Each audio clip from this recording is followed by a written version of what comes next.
Hello, and welcome to another episode of DrawBomb.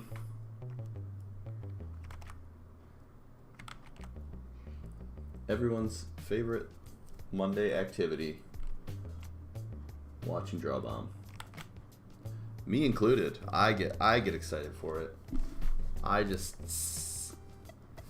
sit around waiting for it to be 8 o'clock Eastern time, so that that I have a reason. I feel alive for the first time all week. Well, I guess it's the beginning of the week.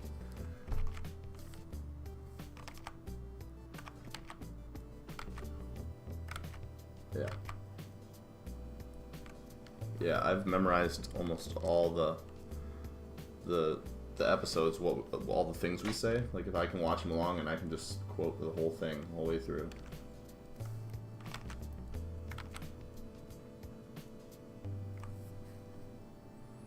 Yeah. Well, I mean, I think that's what happens once we hit 100, right? It loops back.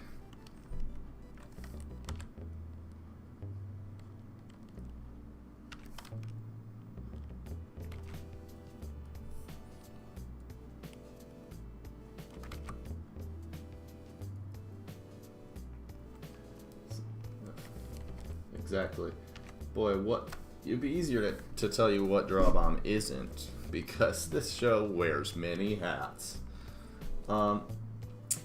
DrawBomb is a drawing show where we hang out and we draw things. And sometimes we have some artists on to join us, and sometimes we don't.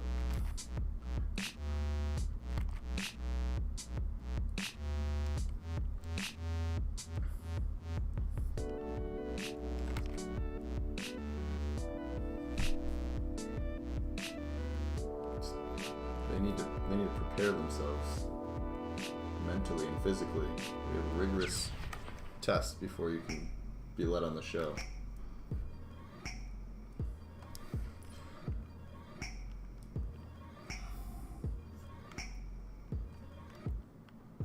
Yeah.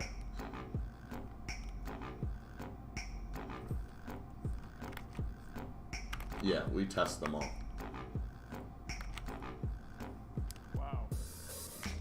Pineapple cuts are pretty brutal.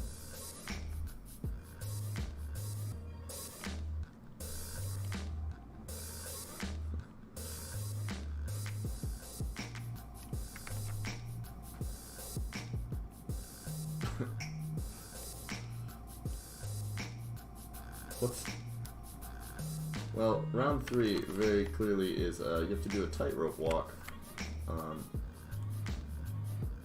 across. I kind of set it up in my backyard. It's kind of like, it just goes from my roof to my neighbor's. It's I wanted to do something bigger, but it's kind of difficult to pull off.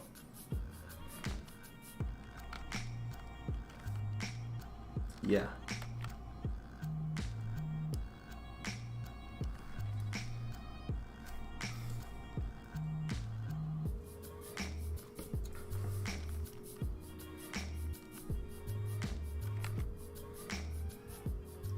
Right.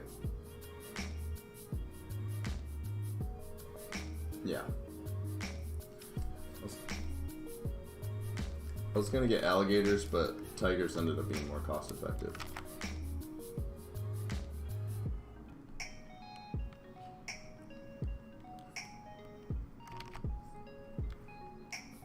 Oh, right. That's right. I was thinking literal tigers. Yeah. That's like a Bond villain type trap. Like, we literally... So, boss, you tell me we have this pit of tigers. We have to feed them, take care of them. We have to give them, we have to, play with it. Give them some stimulation so they don't get depressed with basically, we keep these tigers. It's a full-time job. We have the tiger keeper, all this stuff, just so that in case someone breaks in here, they might fall into it.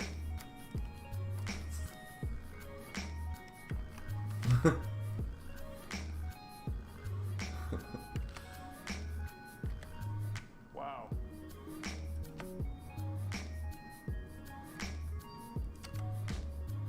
I don't know if it was the first one, but that definitely did it. That was a Bond villain.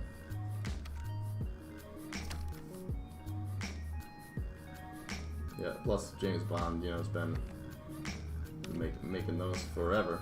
They were books, right? Before they were movies? Alright. Oh. A fellow Ian.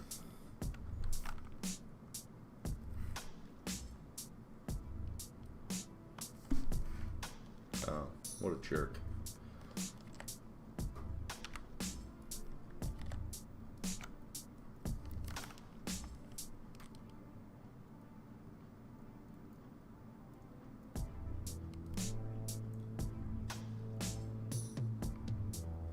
Not these days.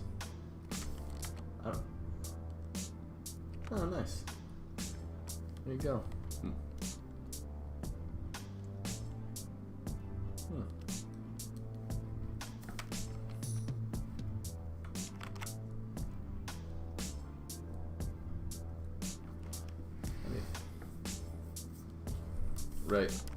Right, you know, somebody can totally steal your identity now that they know your first name. Actually, they know your whole name.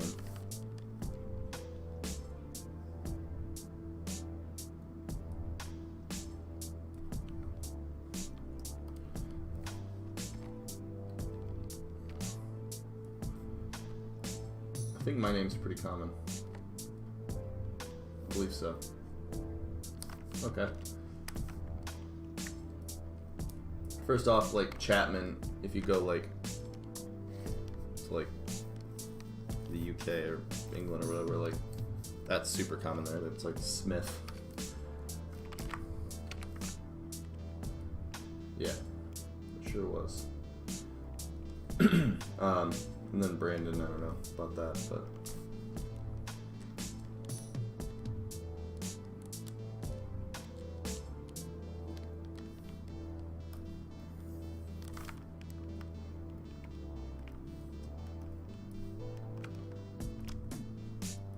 Wow, I played basketball?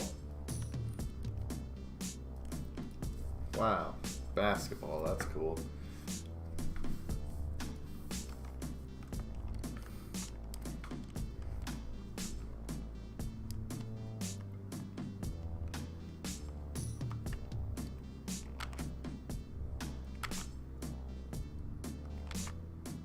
Yeah.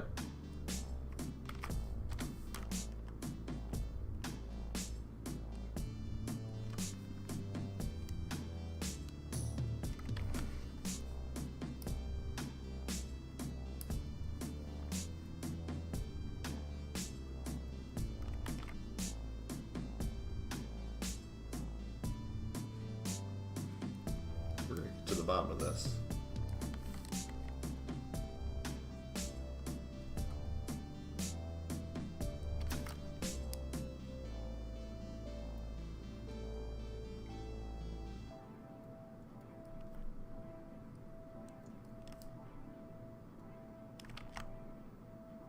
That's super low.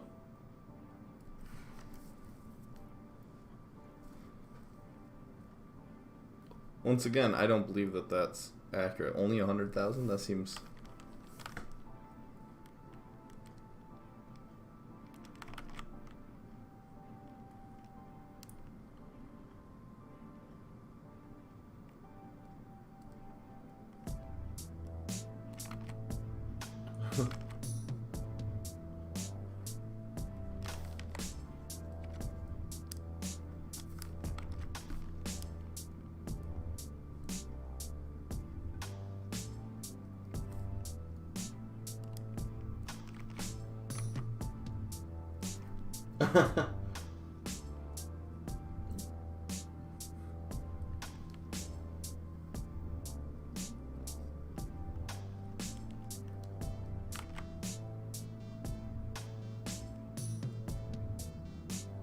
It's still an alpha, so don't give him too much shit.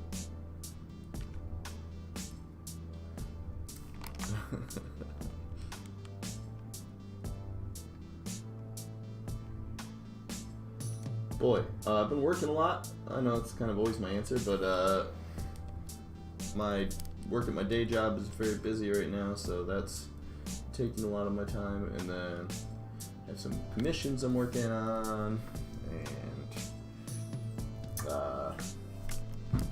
then getting some stuff ready for Christmas, Thanksgiving, and what else? That's about it. That's about it right now. Nothing too crazy. Exciting stuff. That's right. How about you? For Thanksgiving, we are actually hosting for the first time, so I'm going to have to make a turkey. I'm going to attempt it, but that does mean that I get the leftover turkey, and that makes me excited. We got Chops Doodles in the chat. Says, "Can I draw along? I'm a loser." You can definitely draw along.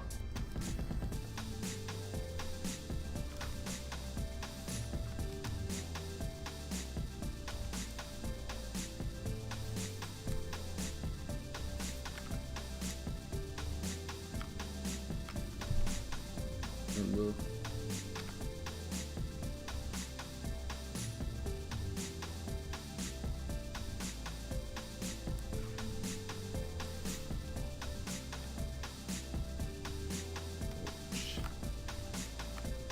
show it on the show, and everyone wins. Yeah, it has to be respectable, like our drawings, like. Mm-hmm.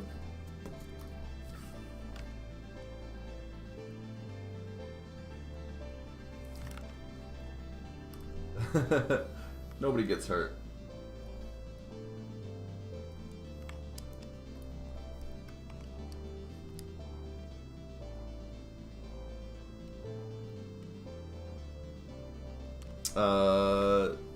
Only some. It's hard coordinating with all the families. Both me and Morgan's families are like split and remarried, so there's like all these sides of family we have to hang out with. But it's always fun. It's just hard to get everybody together. So we'll figure it out. But some of the Christmas parties are planned. How about you? What are you doing for Thanksgiving?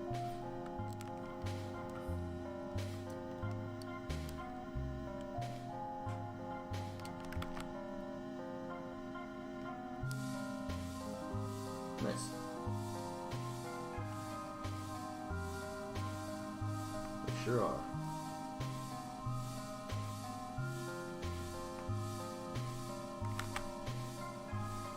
I believe I can get mine now, so I'm gonna get that done. Yeah, I'm around people. It is COVID central. I'm doing my best to not get it again. And so far, so good. I'm trying. I'm trying. I don't want to.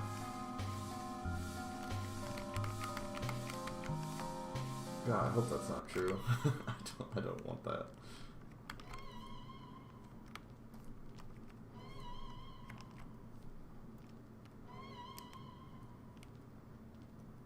I did. I just took it to the dome. But yeah, no, that's why I was hoping that this time around wouldn't be so bad. I didn't have it too bad last time, but it still wasn't fun.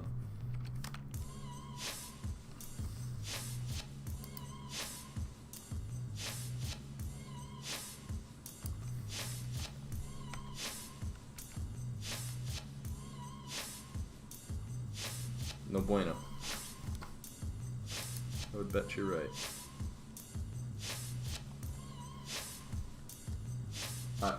I don't want long COVID. I prefer short COVID.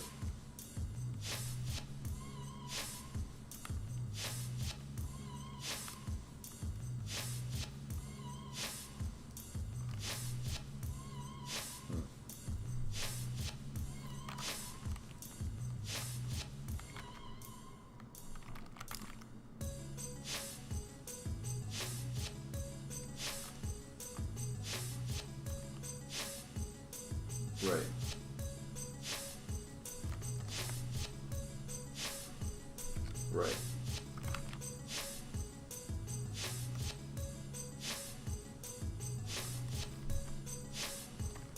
Yeah, I can't blame them for that.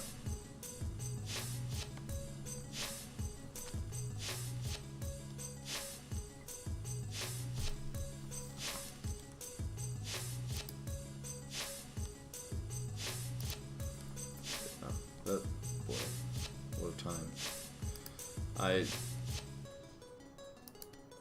Yeah, I don't know. I don't think, we're not having many people for Thanksgiving, fortunately, but there's a few, so.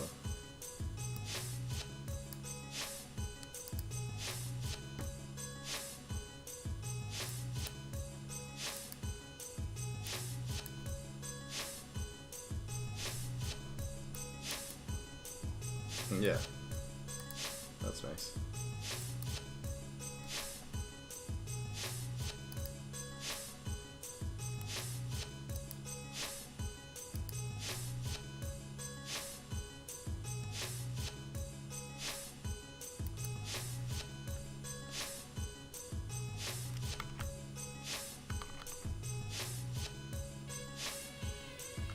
Yeah, that sounds great. Real quick, Chopstoodle says, "Am I live?" No, you are not live, but you know you're here with us. You know, we're pretty. Thanks for joining us, by the way. We're pretty. We hang out with our chat. We'll talk to you, and also like if you post anything in that DrawBomb along on the Discord, we're happy to show it off.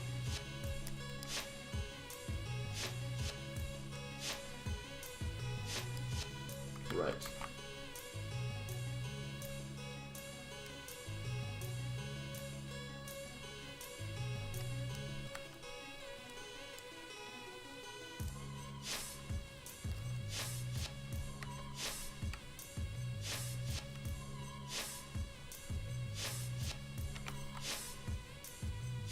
What, you think like maybe ghosts are watching the show? Is that what you're trying to say? That's scary. Who are you gonna call?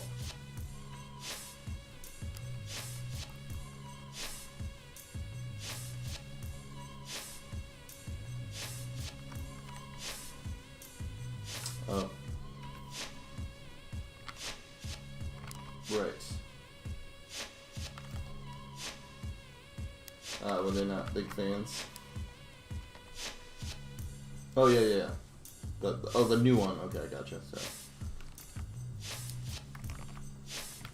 Right. That makes sense. I was thinking.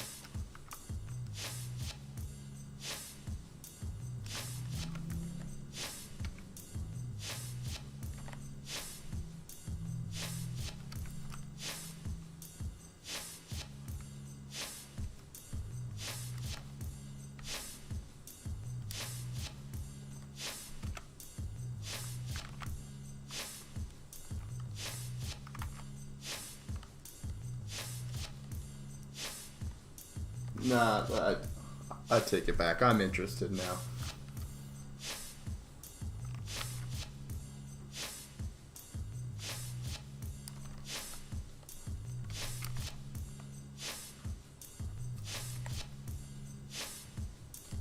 In your opinion, what was the strangest thing?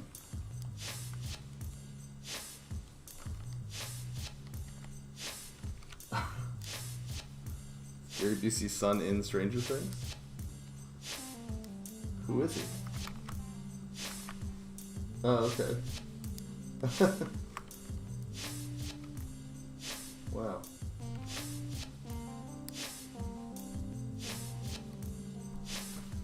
Yeah.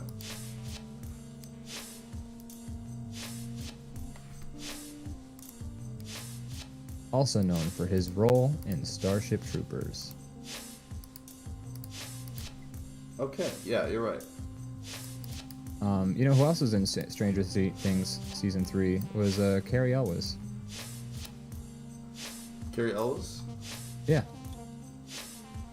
I have a hard time saying his last name. I have no idea how to say that last name. You know, the Princess Bride guy. Oh, yeah, yes he is. That's true. Saw guy. I don't remember it super well because it's been a minute since I saw it. It's been 3 years since it came out, apparently, which is kind of wild. It's I didn't realize I was so damn behind. Like, I was like, oh, season 3, I'm only 3 years behind Stranger Things. No, I'm 6 years behind Stranger Things. You're a little bit behind there. Wild to me. So now I need to catch up on Squid Game, which we're drawing a Squid Game picture right now. And I don't think either of us have seen it. I have seen it. Oh, you've seen it? You seen all of it? Squid Games, yes. Okay. Do you like it? I did. I liked it. Yeah. Real quick. Chops Doodles. Do you hear us both all right now? He said there were some sound issues, but it definitely shows you as I'm getting levels for you. Oh, okay. Okay, it's working. Test. Okay. Never mind. Anyways, yeah, I liked it. I'm surprised. I'm a little surprised at how popular it is. Not because it's bad, but it just doesn't seem like the normal thing to be that mainstream. Like everybody at work's talking about it, like people that, I don't know. I think Netflix just does really good marketing. That's what I think. I think they do. I think they... I've talked about this with you and I think a few other people, but yeah, I think Netflix just knows how to sort of keep them put a show in the zeitgeist, but also it's like interesting what shows they choose. Like the Squid Game, my assumption is probably bordering on conspiracy theory. Well, I've heard. I think go ahead and say it for the viewers, but I think I know what you're. Well, my assumption is that they, Netflix pushes stuff, and I'm assuming they pushed Squid Game because of the award success with Parasite, and it's sort of another Korean drama. Yeah. About sort of social inequality, which is sort of what Parasite is about, and so Netflix probably said, hey, people seem to be actually like paying, and also like Train to Busan's been a big movie, and they're actually remaking that. Not Netflix, but somebody is remaking it. So my assumption is that with the sort of recent success of the large success of recent Korean things that have sort of come to America, Netflix was like, well, hey, this is the perfect time for us to market Squid Game. And when Squiggum got pushed by Netflix, they did it, and then they did their whatever the fuck they do with their things, because it's always like every year something from Netflix blows up, and it seems like it happens at random, all at once. Yeah. A lot of times it seems like it's worth it because having watched all of Stranger Things, I liked it. I liked Stranger Things. I even liked the seasons 2 and 3. We can discuss that later on if you're into it. I have some thoughts on the series, but I liked seasons 2 and 3. Felt like they were good companions for season 1, and I'm interested in seeing what they do with season 4.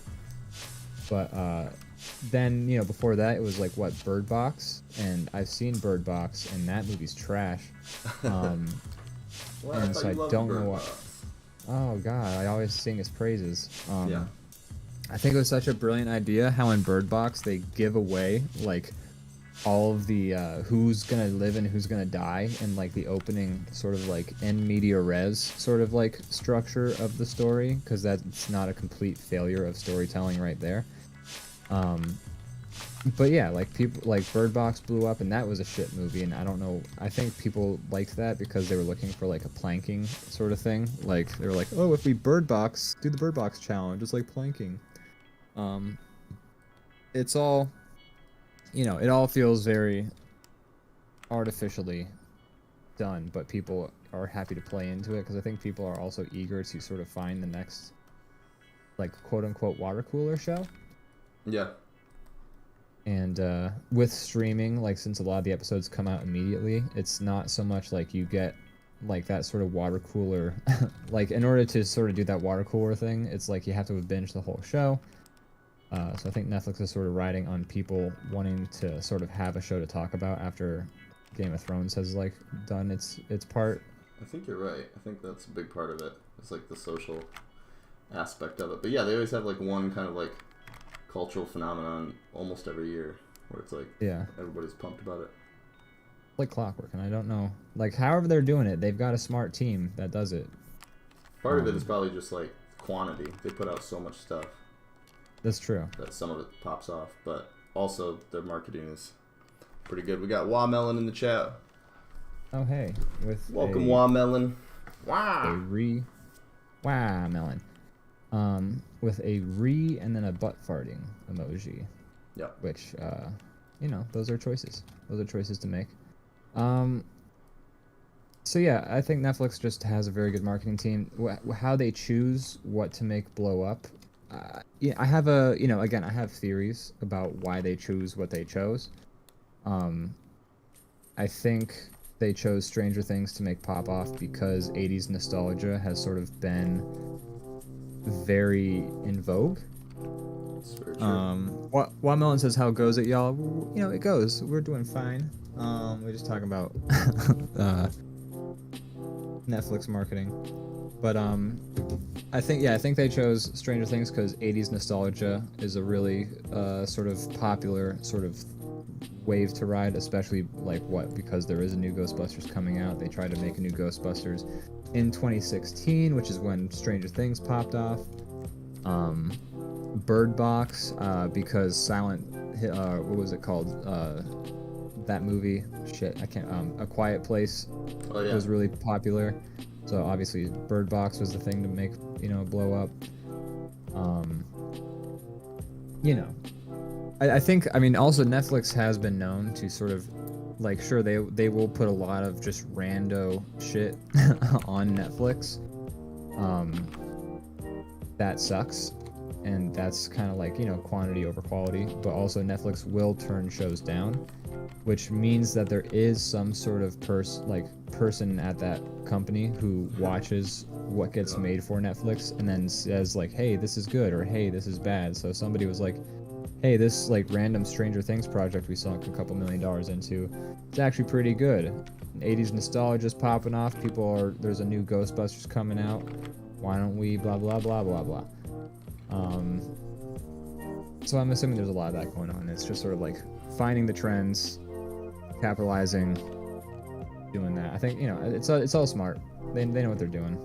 Yeah. And they don't just let anybody in. Is what you're saying. There's somebody keeping track of some of the stuff. Sometimes there are stories of movies that have been so bad that Netflix has turned them down, which is surprising because Netflix will buy a lot of movies that are just have fared so poorly in reviews. There's got to be something to do with the cost of what they're paying for it, because there's some stuff that's just obviously terrible and they're just trying to fill up the platform. Yeah, I think so. A lot of the things that they'll turn down are things that they didn't produce but that they were sort of in the market for buying. A lot of movies that I've heard that sort of story about Netflix turning them down will sort of be hey, these guys made this movie and they were shopping it around. Fox said, oh god, what have we done? They dropped it. Sony didn't want it, and then Netflix was looking at it, and then Netflix decided no. And it's if I feel if Netflix directly had a hand in the production of the thing, their hands are tied, they have to put it out. That's my thinking about it. Yeah, I would say that's probably pretty accurate. And also, if they were the ones who made it, odds are, at that point, why wouldn't you put it out? Even if it's bad, it's just whatever.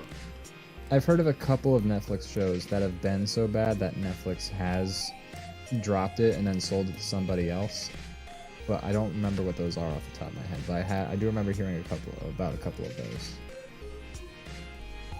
Boy, you really, it's not what you want. You don't want to be the one that Netflix turns down. Yeah. Netflix produced The Silence, and then they still put that out, and that movie's worse than Bird Box, even though it's also another Bird Box. How many of those movies do we need? I don't know. One for each scent. So, Sense of Sight, that's just any movie, I think. If they can see you, they can kill you. If it's sense of hearing, that's A Quiet Place, that's The Silence. Looking, it actually is Bird Box. They did Sense of Sight with Bird Box, so there you go. Sense of hearing, if you smell something, you die. You smell it, you die. Which isn't that just like mustard gas? So that's kind of like any that's one most gases. Yeah. It's World War One movies, and then Sense of Taste is one they haven't covered, I don't think. So how would a Sense of Taste horror? Poison, I guess. Poison. Poison. Girl, I must warn you. Wamelon says, "Can I be one of the snipers?" Oh god, there are snipers. I don't know how this mini game. I thought the doll shot. The doll shoots them. Or no, you're right. It is just guys with guns. I forgot about that. The doll or no, there's like. I'm trying to remember. The doll has like cameras in her eyes. Right. And her head turns back, and when she sees anybody moving, they get sniped. But I don't remember if it was like automatic snipers or if there's guys with guns. It probably has to be automatic, right? Because how would? Well, if the doll marks you for like you've failed, then you could just have like a sniper would get that and then go pew. Yeah. But I don't know. Pretty instant. I haven't seen it. So I don't know. No, you know. I thought they were like big like automatic guns because it's like instant. Like the moment it sees you, you get fired on. It's not like somebody gets like a call in their ear and they're like, "All right, shoot number 30 over there." Dang. So yeah, I have no idea. I don't even know where we'd fit the snipers in this picture. I don't know how we're gonna fit more people into this picture. I know. Watermelon says they were on a budget.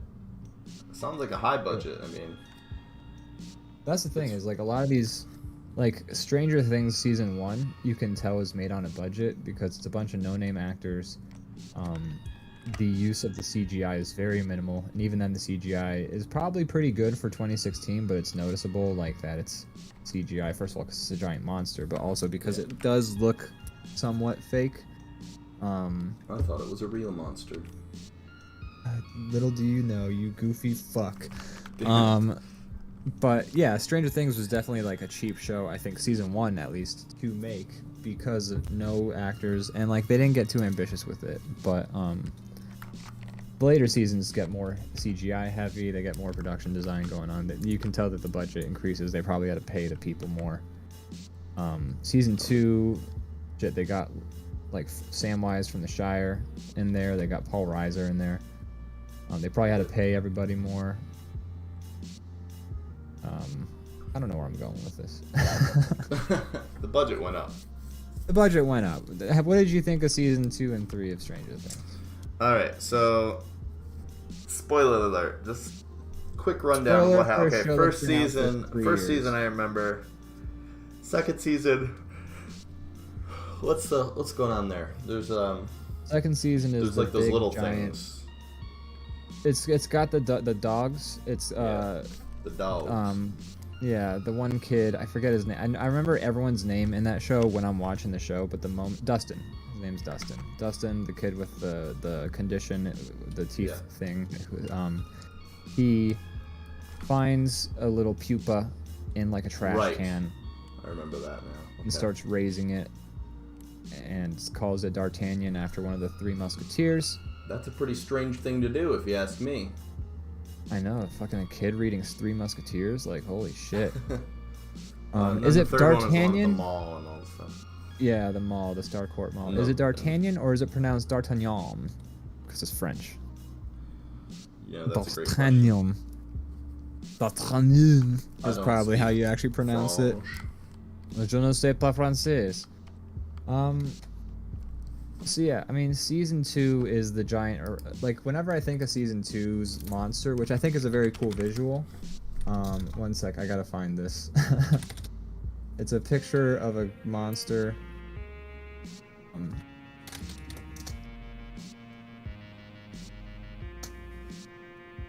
There's a monster, there's a Sega Genesis game I used to play called Vector Man, and the final boss looks like the monster from Stranger Things. Although the final boss's name is called Raster Man, and when I just looked up Raster Man, what do you think I got? Rasta Man? A bunch of Rastafarian men, yes. Okay, hold on, I'm finding pictures. Okay, yeah. So this is what the final boss, I'm just gonna post it on the top real quick. This is what the final boss of Vector Man looks like. He's the gray guy. He's just in a giant tornado, giant head, and he just like hits you and shit. Pretty cool boss. That's what the monster looks like in season 2 of Stranger Things. They call it the Mind Flayer because all of them. They're named after D&D monsters. Yeah. Which I think is a clever choice because it's the kids are coming up with the names because they don't actually have a proper name for the things. It's cute. So Stranger Things season 2. I thought the series has always been a little bit about sort of the 80s nostalgia. Yes. But I think in season 1 at least, they don't hit on it too hard. I guess they have the Eggo waffles, which I still can't put together if that was like product placement or if that was just like they thought it'd be cute if this girl from a lab who'd never had real food liked Eggo waffles or some shit. Some junk food stuff, yeah. Yeah, which makes sense. Kids would get obsessed with the junk food. It all makes sense. I can't tell if it's product placement, but that's the best kind of product placement is when you really can't tell. Right. And then I think they kind of use the 80s nostalgia to sort of point out that people are often nostalgic for older times, and then if you actually unpack what was going on in those old times, MK Ultra was happening, all these terrible sort of things were happening that your rose-tinted glasses sort of blot out because you want to focus on nostalgia.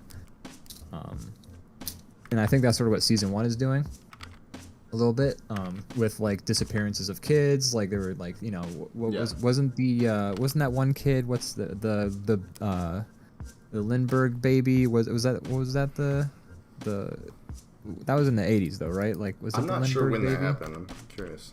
Yeah, but that is the name of the Yeah. It was a baby. Lindbergh baby. That was in... That was not... 1932. Oh my god. You were off by Okay. just a little bit. There was a kid who was kidnapped in the 1980s though, and that's why they have the Amber Alert and the porch light program sort of thing, Right. I'm assuming the kid's name is Amber then, now that I'm saying Amber Alert. That would make the most sense, wouldn't it? That would make a lot of sense, yeah. So let me just look real quick. Levi's Call, Levi Frady. There's a whole bunch of kids who all disappeared in the 80s. Rachel Runyon disappeared at the end of the 70s. Morgan Nick was in the 88 apparently. 70s seems like a wild time to be alive. There's serial killers all over going wild. Yeah. It's there's a lot of nostalgia for these older times, but then when you really unpack, again, all these horrible things were actually happening, and I think that's kind of a little bit of what Stranger Things was playing off of, although they don't make it explicit because it's still just a fun coming-of-age story about a bunch of kids.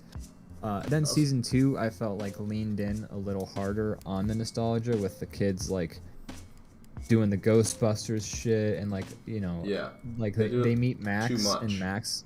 They did it a little bit too much. Max is a fan of Ghostbusters, and it's everyone in that town knows Ghostbusters. When I'm pretty sure Ghostbusters didn't really pop off crazy big right away. I can't say for certain, but Ghostbusters was sort of a unexpected success. So they did that a little bit more, but I thought the overall story was good. The thing that I think is most successful about Stranger Things is that they make all of the characters you're supposed to likable, which is really hard to do in script writing. If you there are so many stories that try to make likable characters and then they just fucking fail. And then Stranger Things seems to really have this ability to, every season they'll introduce 5 or 10 new characters, and 3 of them you're supposed to hate, and then the other 5 or so you're supposed to like, and those characters I inevitably do end up really, really liking, and I hope they live by the end of the show. So they know how to do that. They know how to write characters that you care for and who you like, and I think that's, one of the most effective parts of making a story is the characters. That's a fair point. And that is hard to do, especially it's when very there hard to do. People walking, when there's kids. Danger and they're kids. It's very easy to hate the person you're watching because in order to manufacture conflict, you usually have a person make dumb decisions. Yeah, the whole "don't go in there" thing, makes you hate a character a lot of time. But exactly, and season 2, Dustin's raising a fucking weird lizard that he never has seen before, and also last year they just fought a giant monster they never like.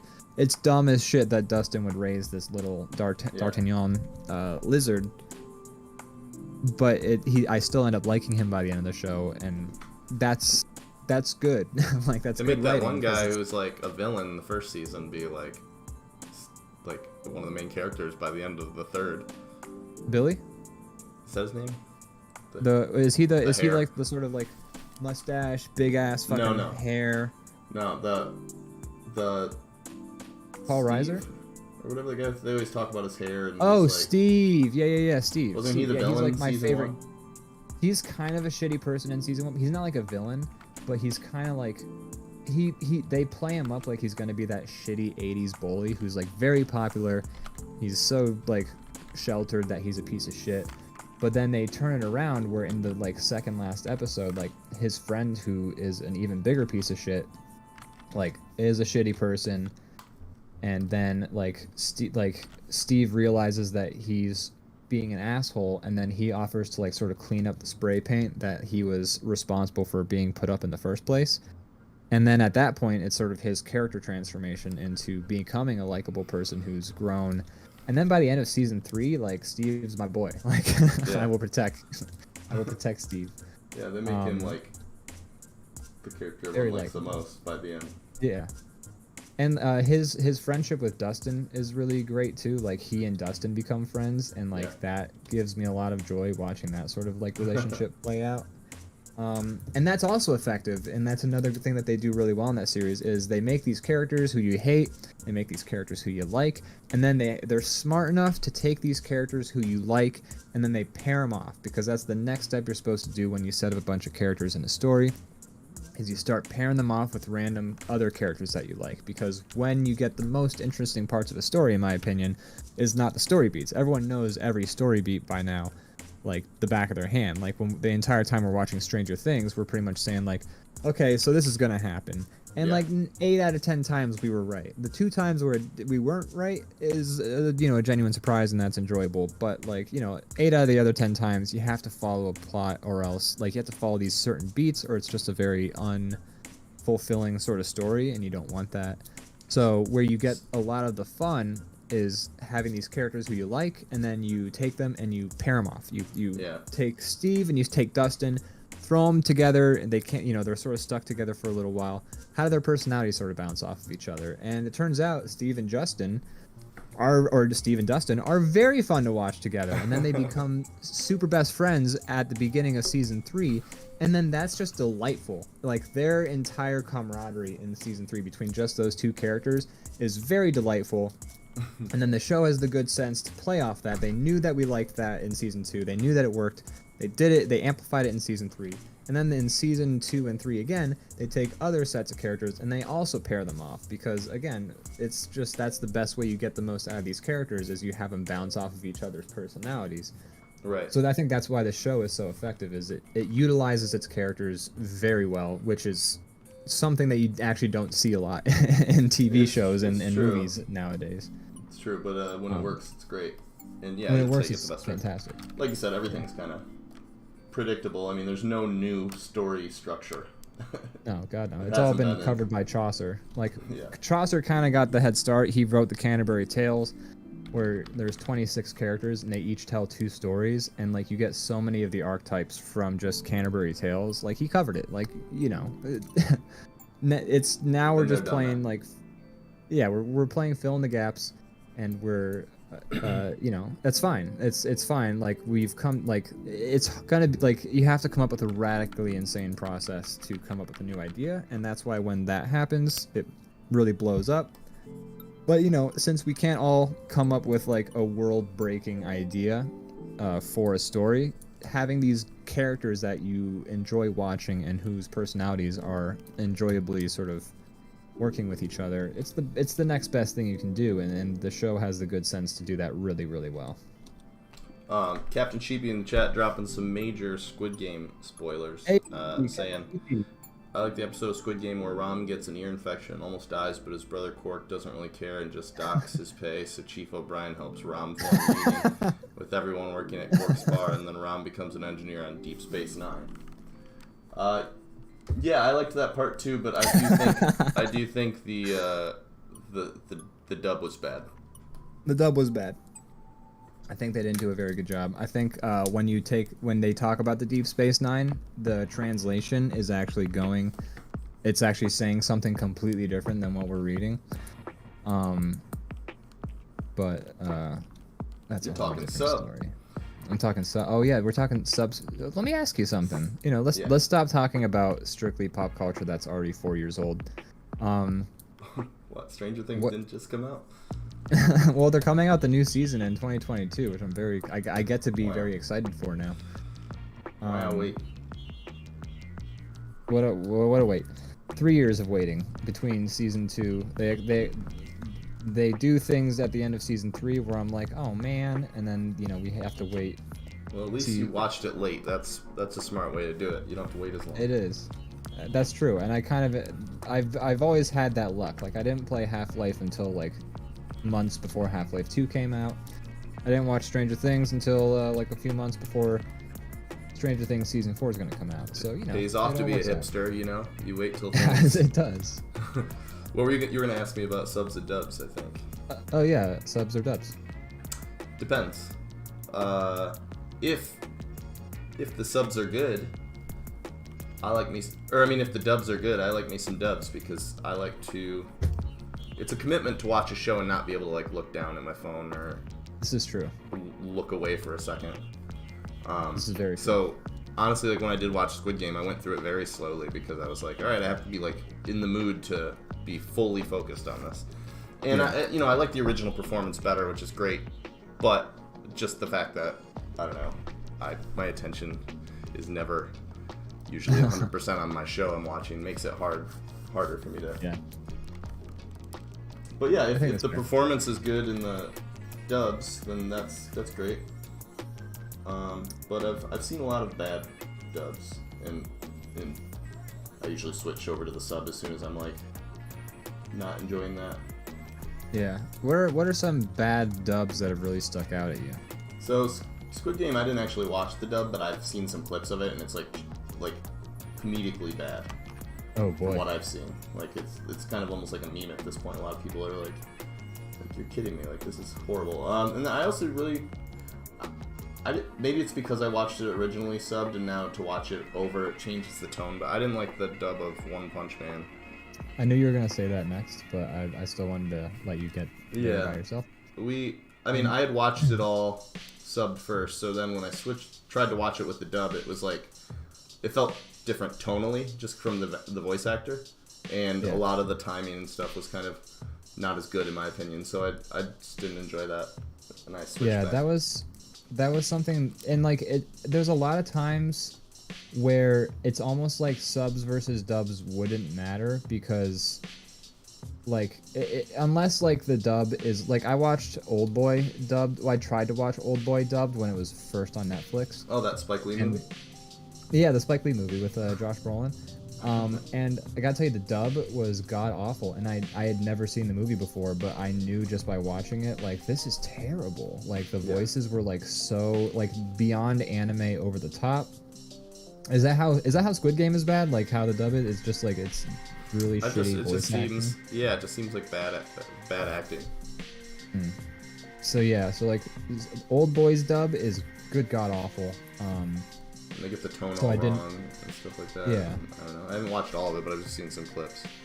A lot of overacting, it seems like, because again, like anime, like we gotta do something about the voice acting in anime, because like what the fuck, man, like whoever we're hiring to do the voices for character dubs in anime, we either need to hire some new people or we gotta give them better direction, because it's fucking awful every time or a lot of the times, and it's like the same voices. Like I can't stand the voices in anime where it's like a girl and she sounds like didn't know what's going on here. I think a lot of that is like a cultural thing though, right? Like no, like I don't like there's a lot of shows where the character will have that voice, and then I'll go watch like the dub or like the sub, like the original Japanese language, and the voice actress is just a woman, and she's just like, "Hey, how's it going?"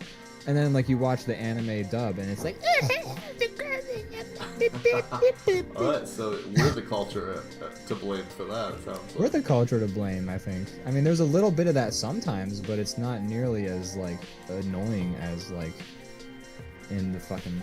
It's just not. It just doesn't reach that point. Like I like Agretsuko, but they do have those voices pop in like the first episode. Like there's a character who I think she's like a receptionist, and she talks like that, and I was just like, woof, I like this show, but this is gonna be a real sticking point for me. Like I was trying to get my ex into anime for a while, like the good ones. Like, you know, I wasn't trying to get her to be like, hey, let's watch big titty anime. I was just trying to be like, hey, you might like Cowboy Bebop. That's my favorite one. Yeah, me too. I was like, you know, you might like Cowboy Bebop. You might like Paranoia Agent. But like, and then like we tried to watch Agretsuko, and like that voice, she was just like, we're not watching this. That voice in there, I can't do. And I was like, that's fair. I fucking hate that voice. It's terrible. That can be a deal breaker. Yeah. So, you know. And so for One Punch Man, where it really fails is the main character, his tone. Like, you often can't tell when the tone is off, I think, in dubs. Because, like, it's a lot of times, if it's done right, it's a lot more subtle.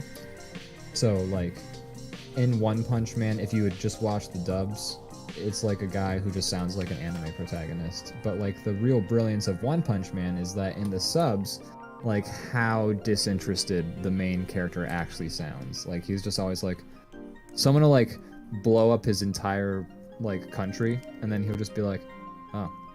Yeah. That's not good. Yeah, the original voice actor nails that. So good. Perfect.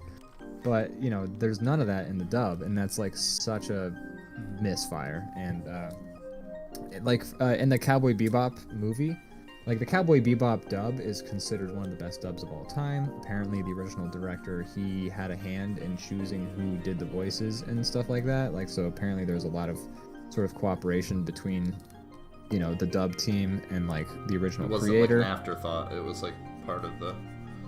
Yeah. Yeah. But, it shows through. It does, but there's also scenes where if you watch the sub version, there's, like, moments where the Japanese voice actor is doing a better job than Steve Bloom or somebody else. Like, there's a scene in the beginning of the movie, I think, where you haven't seen the movie, unfortunately. We tried very hard to get you to watch the movie, but it's nowhere to be found on the internet, which is crazy. I need to look again. I could probably track it down somewhere, but yeah, it's nowhere. It somehow. Nope, it won't let me pay for it. I've been trying to. Nowhere legal. I could buy a copy of it, but that seems weird to own a copy of a movie. What the hell? I don't know, what the fuck is that about? What year is it? What is this, 2000? What were you, in fucking Fast and the Furious, stealing a truck full of DVDs? But in the movie, there's a scene in the intro, the very beginning of the scene, so it's not like I'm spoiling anything, where Spike and crew are in the shop doing some, like, just random grabbing snacks, grabbing drinks, whatever, and then the shop gets held up for a robbery, and Spike's in the bathroom when it first happens, and then he comes out of the bathroom, and then he sees that there's a robbery going on, and of course he's gonna step in because he's there. And he's Spike Spiegel, and he's, like, the most badass person in the world. And so, in the, like, he starts pointing at the guys who are robbing the shop, and then, like, the shopkeeper, and he's telling everyone what they're gonna do now. And, in the dub with Steve Bloom, he's like, you're gonna go over here, and you're gonna do this, and you're gonna do that. But in the Japanese, like, voices, he's like, you're gonna do this, and you're gonna do this. It's, like, a lot more frantic and sort of, like, off kilter. Like, he doesn't know what he's just sort of, like, improvising, and it's very improvisational sounding. Whereas in the dub, it's a lot more confident and cool sounding because I don't know. And there's those sort of aspects that you miss out on in sometimes. And so, like, a lot of times in the dubs, you don't hear the difference, but then, you know, every once in a while, you can kind of hear it and be like, man, like, it's a shame that I don't understand this language, so I have to, like, read it because this is better. Yeah. So that's it. It's weird how they get directed differently sometimes. It's like, You'd think tone would be the most important thing of a dub. You would think, like, you would, that, it's like... Like it often is like played completely different. When it comes to voice acting, I would say 50% of voice acting is reading the words that are put in front of you, and then the other 50% is getting the tone right. So it's weird that they're fucking up 50% of it. Yeah, It's kind of, it's weird. I don't get it. Yeah, so I don't know. I don't know. I have no answer for any of it. Well, Squiggum. Squiggum. I want to win the Squiggum. I want to win Squiggum. Oh yeah, I was gonna get... Do they have numbers on any part of their jumpsuit aside from the back, or is it just on the back? I don't know if there is any on the back, actually. I drew it that way, but I don't know if that's actually right. They have a little number, like a tag on the front of them, in like a little like patch, like where a name tag would be. Okay, so I can actually still... I put a bullet wound right where the number would go. Blew those numbers right off. Whatever, we're apparently fucking this whole thing up continuity-wise. Because, I mean, I haven't watched it, so what do I know? But Squiggum. Squiggum. So, the show's about a bunch of people. They're playing this game, and you win a squid if you win. And everybody wants that squid. No, that's not it at all. You could tell me, like, literally anything, and I would be... If I would have been a little more confident, I probably could have sold you on it. Probably, yeah. You fucked up. Oh, no. I liked it overall, but I don't know. I don't have any real complaints that don't sound like hipsterish. Some of what I've been saying is like, I think I'm surprised it got up as hyped up as much as it did. And that makes it sound like I'm saying it's not good. It's not that. It's just that I don't think anything about it is like particularly super original. Right. It's not like super unoriginal, but it's just like I've seen stuff like this type of thing. I'm surprised that it hit the mainstream like it did. I'm like hearing like people who normally don't watch that kind of weird shit are all talking about it. That part I'm surprised about, but I enjoyed it. I thought it was it seems like they set it up for another season, which kind of always bums me out for a lot of these types of shows, because I'm like, just make a one and done. Like, I don't know. I like miniseries. I like a miniseries too. Although sort of going back to Stranger Things for a moment, I think Stranger Things is made better by its subsequent seasons. I think it's a solid first season, but I think that because they do sort of focus on the characters and like they sort of play up their relationships and things like that, like I think that the following seasons of Stranger Things do make the overall show stronger, because you do get to sort of explore the characters a little more. You get to watch as a coming of age story, we get to watch the characters grow up, which is a really satisfying thing. So like Stranger Things, it seems like the kind of show where it would have made sense to make it a mini-series, but I do think it's improved by its additional seasons then. And I think I'm actually in the minority when I say that, but... yeah, I was going to say, I actually kind of was hoping that show would have been a one and done. I do think the other seasons are good, but I think I kind of enjoyed it at its purest form. I think I wouldn't have liked it as much if it was just season 1, because season 1 didn't, like, wow me. Yeah. Like, I thought season 1 was good. I thought it was a very well-made, competently done, like, season of television. But, like, at the end of it, I was just kind of like, okay. Like, and, like, I didn't even binge it. Like, I watched it over the course of, like, a week or two.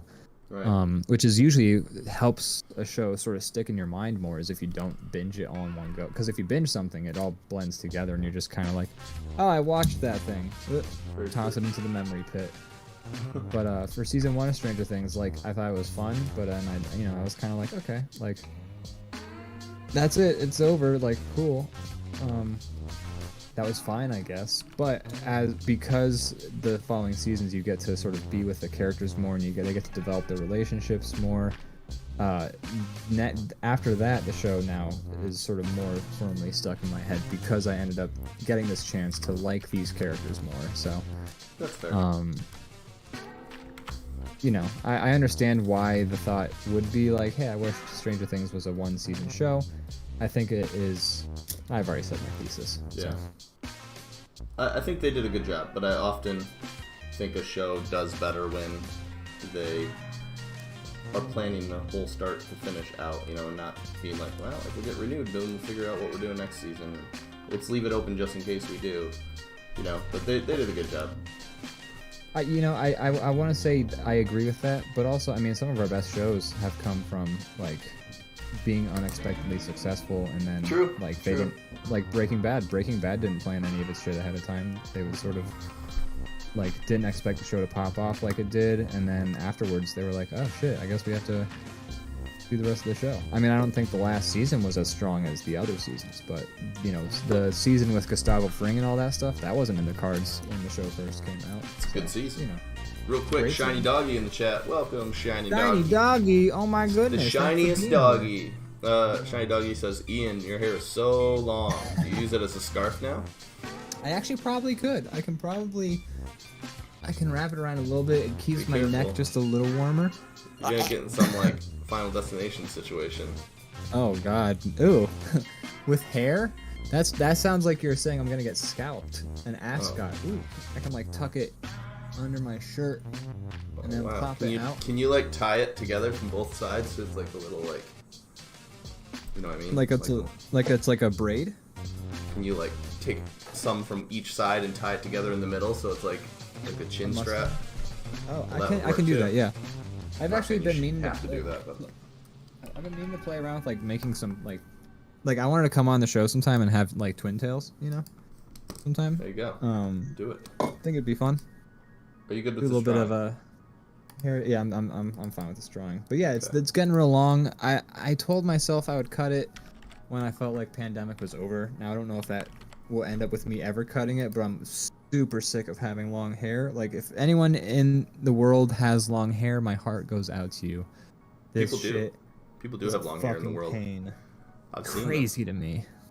I don't believe it. That shit's crazy to me though, because this is such, like, getting out of the shower, like, trying to dry this is like I get How long some is of it. Where does it How go down long is to? my hair? I mean, yeah, let me take my headphones off.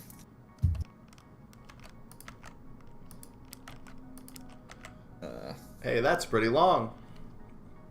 Goes down to my nips, I would say. Goes to my nips. Wow. Yeah, I had long hair maybe my for a short time, but it didn't get that long, and mine got down to, like, just to, like, my shoulders, just past my shoulders. But I will never do that again. Yeah. I know exactly what you're talking about. It's a lot of work. It's miserable, and, like, now that I have short hair, I'll never go back. And I also just, like, often think about how nice it is, how easy it is. It's so much easier to have short hair, and, like, there's, like, this whole thing where, like, oh, if a woman cuts her hair, like, blah, blah, blah. It's like, let women cut their fucking hair, man. Yeah, this shit is hard. Oh no. What's going on here? One sec. Cameras just got weird. Are you still there, Ian? Oh my gosh. Oh my gosh.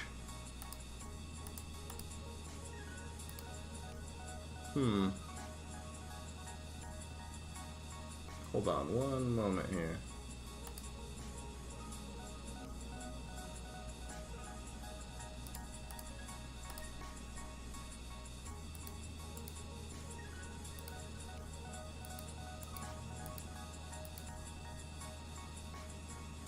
Oh, I think that's Ian might have. Okay, here we go.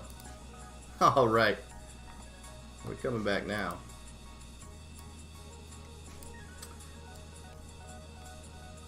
Is that, so Ian, you still have internet, do you?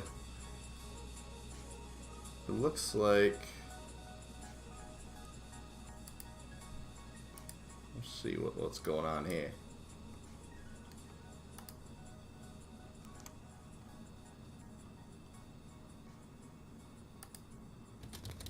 Huh.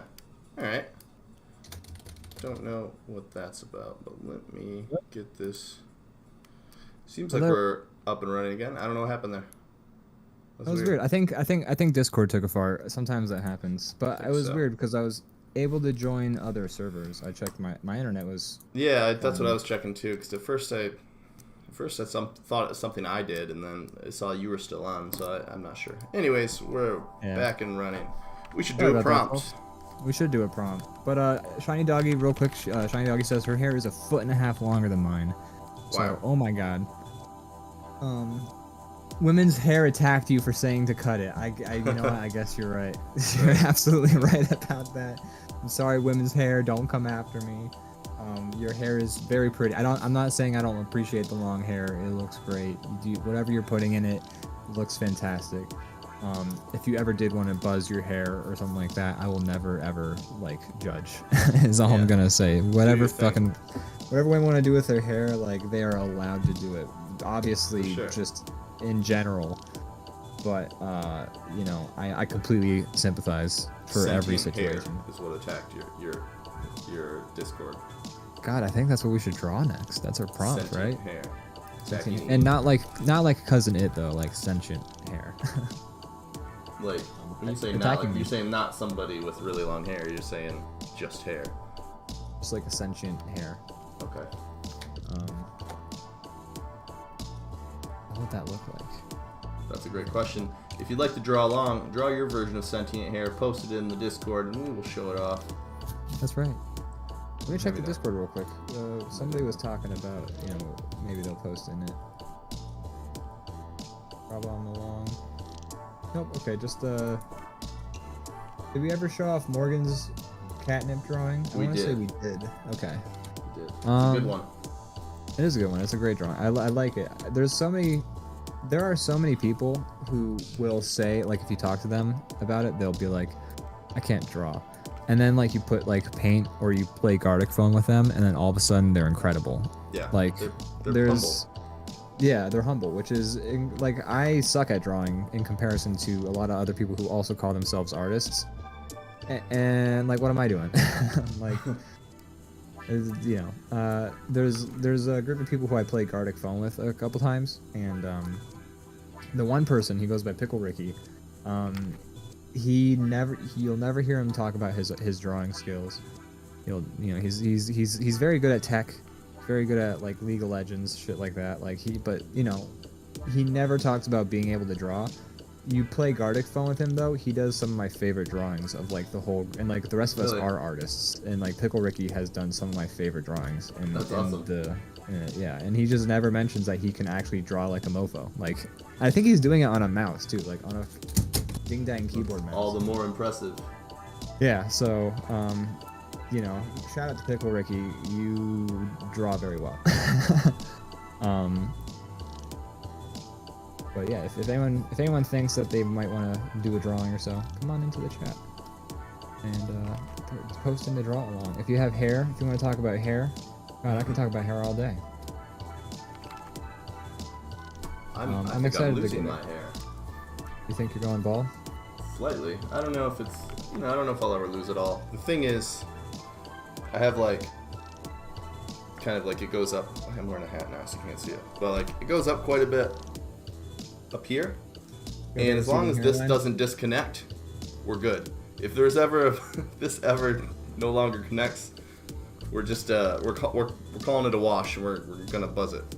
I think you know, I've seen Rich Evans' hair on Red Letter Media. His hair is sort of, you're approaching Rich Evans' hair, but he's still got like a head of hair, I would say. Yeah, I think if anything, you'll reach Rich Evans status with your hair. I can live with less hair, but you know, I'd like to have some, if possible. I feel you, yeah.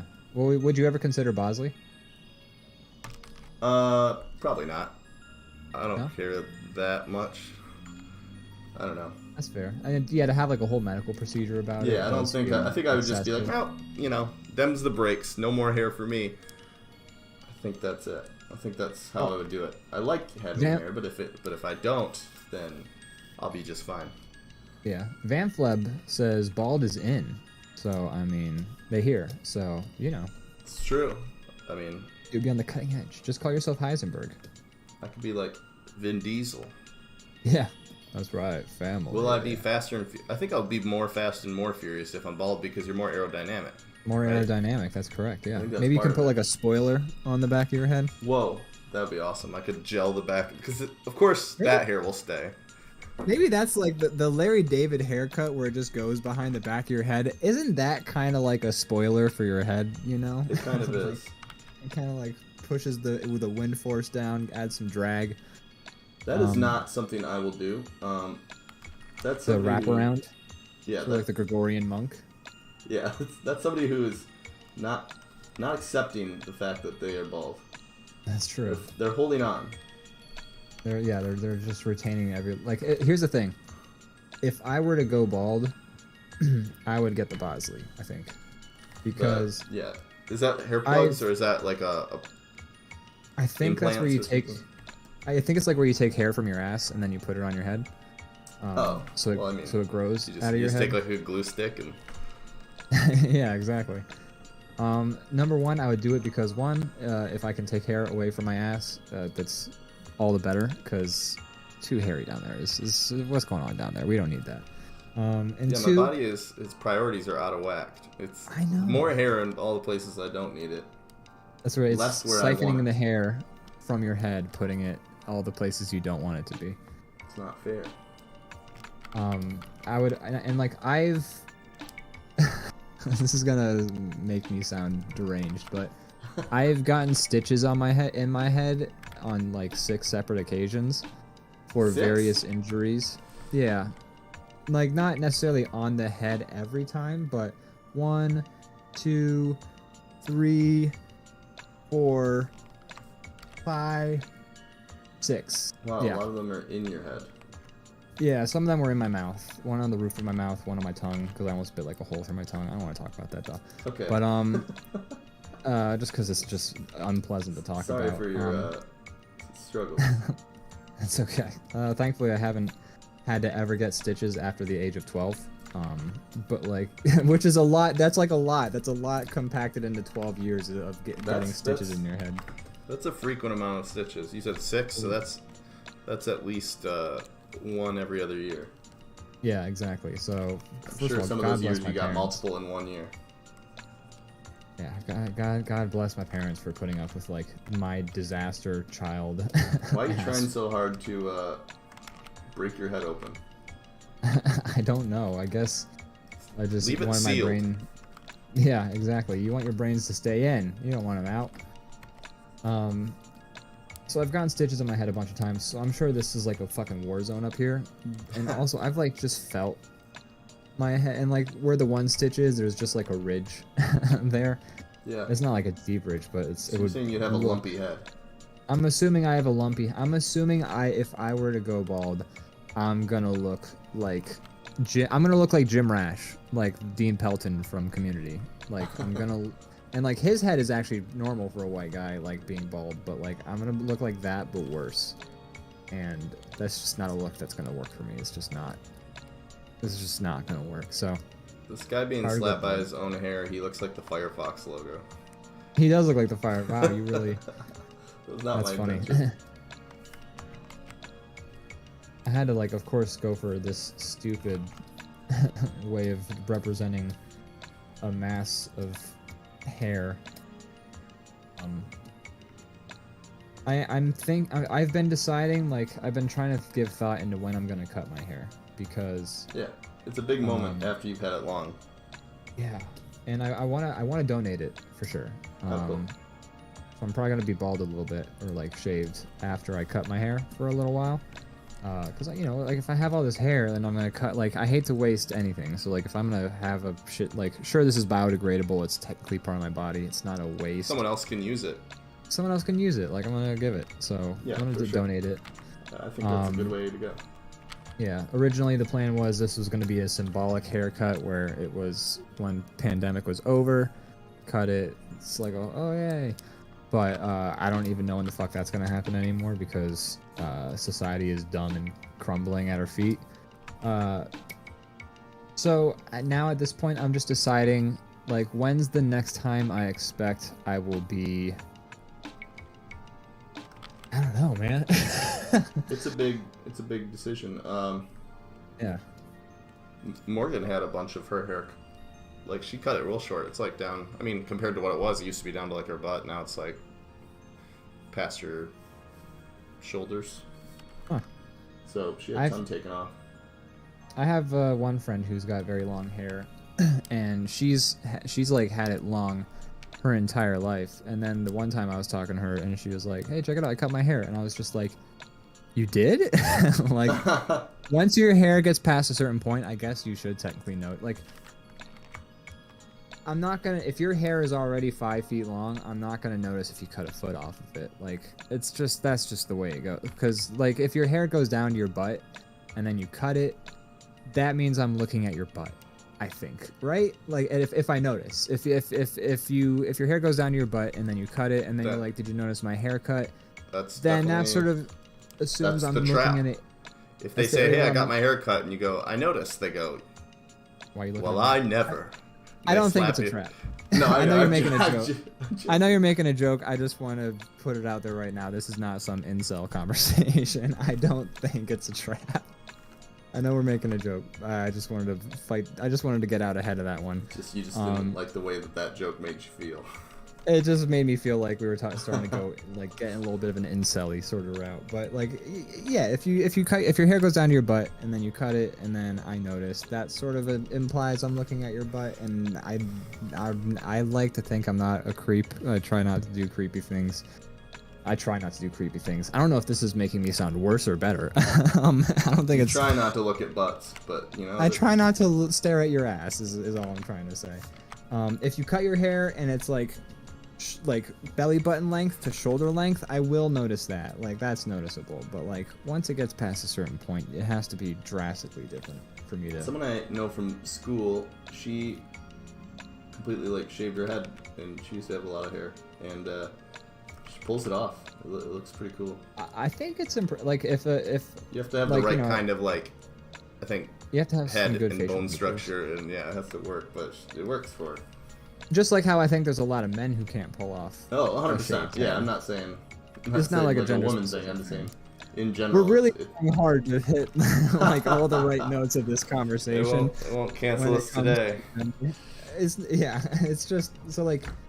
There are a lot of women. Like, there's that one woman in Orange is the New Black who's got like a shaved head, and she looks fantastic with her hair like that. Like, holy shit, she's got a face for it. Lupita Nyong'o, she looks great with short hair.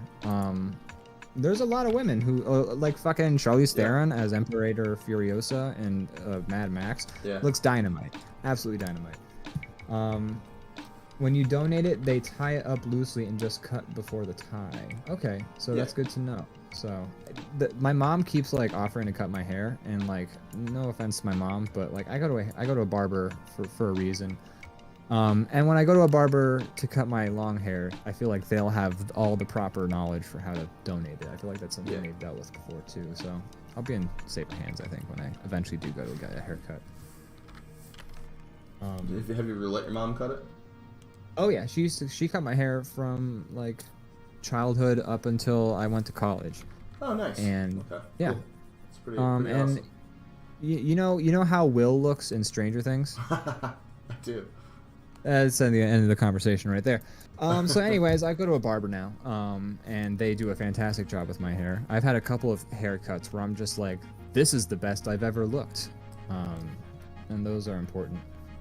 I'm always scared to try a new place. I like mine now. I'm considering trying somewhere new, but I don't know. I don't know why I need to. Because if I'm happy with my current place, I should just stick with them. Yeah, I mean, are you happy with your haircut? Or are you happy with, like, do you get like the haircut you sort of imagine? I'm happy. It took a while to find like a place. I feel like for years in town, I was just kind of like shopping around, and finally found a person who I liked. So I've been going back to her for a while now.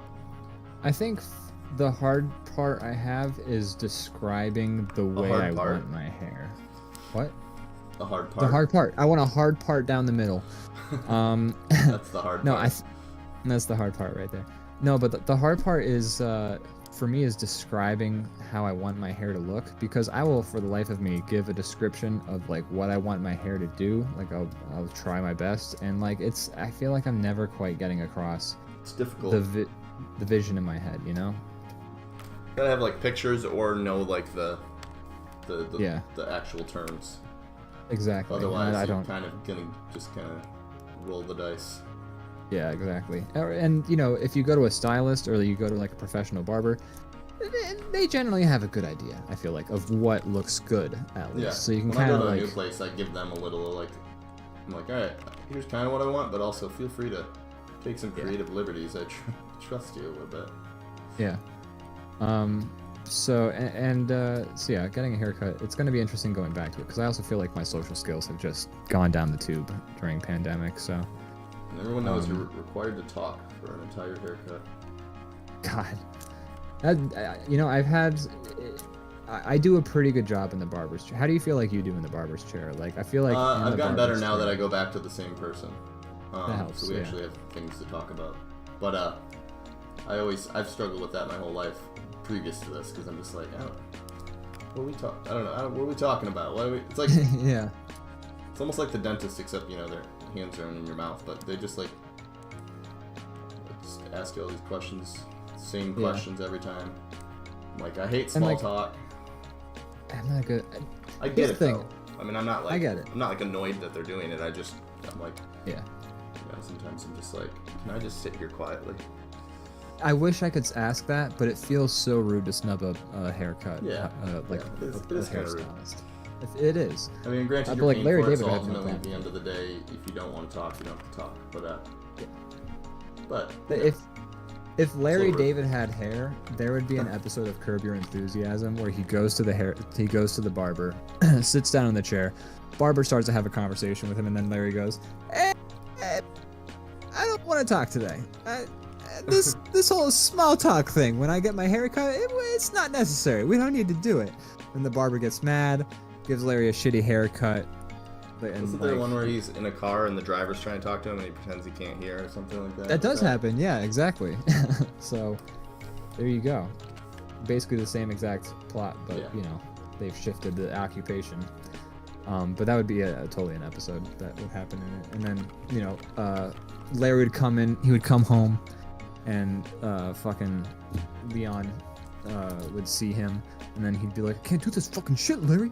And then Larry would be like, what are you talking about? This barber fucked my hair out. This is crazy. It's crazy, right? And then Jeff will be like, you gotta talk to the barber. You can't snub the barber. And it's just a whole, you know, the whole episode. I can already imagine. You're writing your fan fiction for Curb. Yeah. I just, honestly, I go around the house and like making scenarios. Food. And just, well, doing that, but also just like saying the catchphrases of the characters from Curb. Like I was making mac and cheese today, just doing Leon going like, I can't stand this fucking shit, Larry. Just, have you seen the I did. Have you seen the last episode? I haven't seen it yet. No. Oh man, I wanted to talk to you about it, but let's not discuss it. Yeah. Not yet. Wait.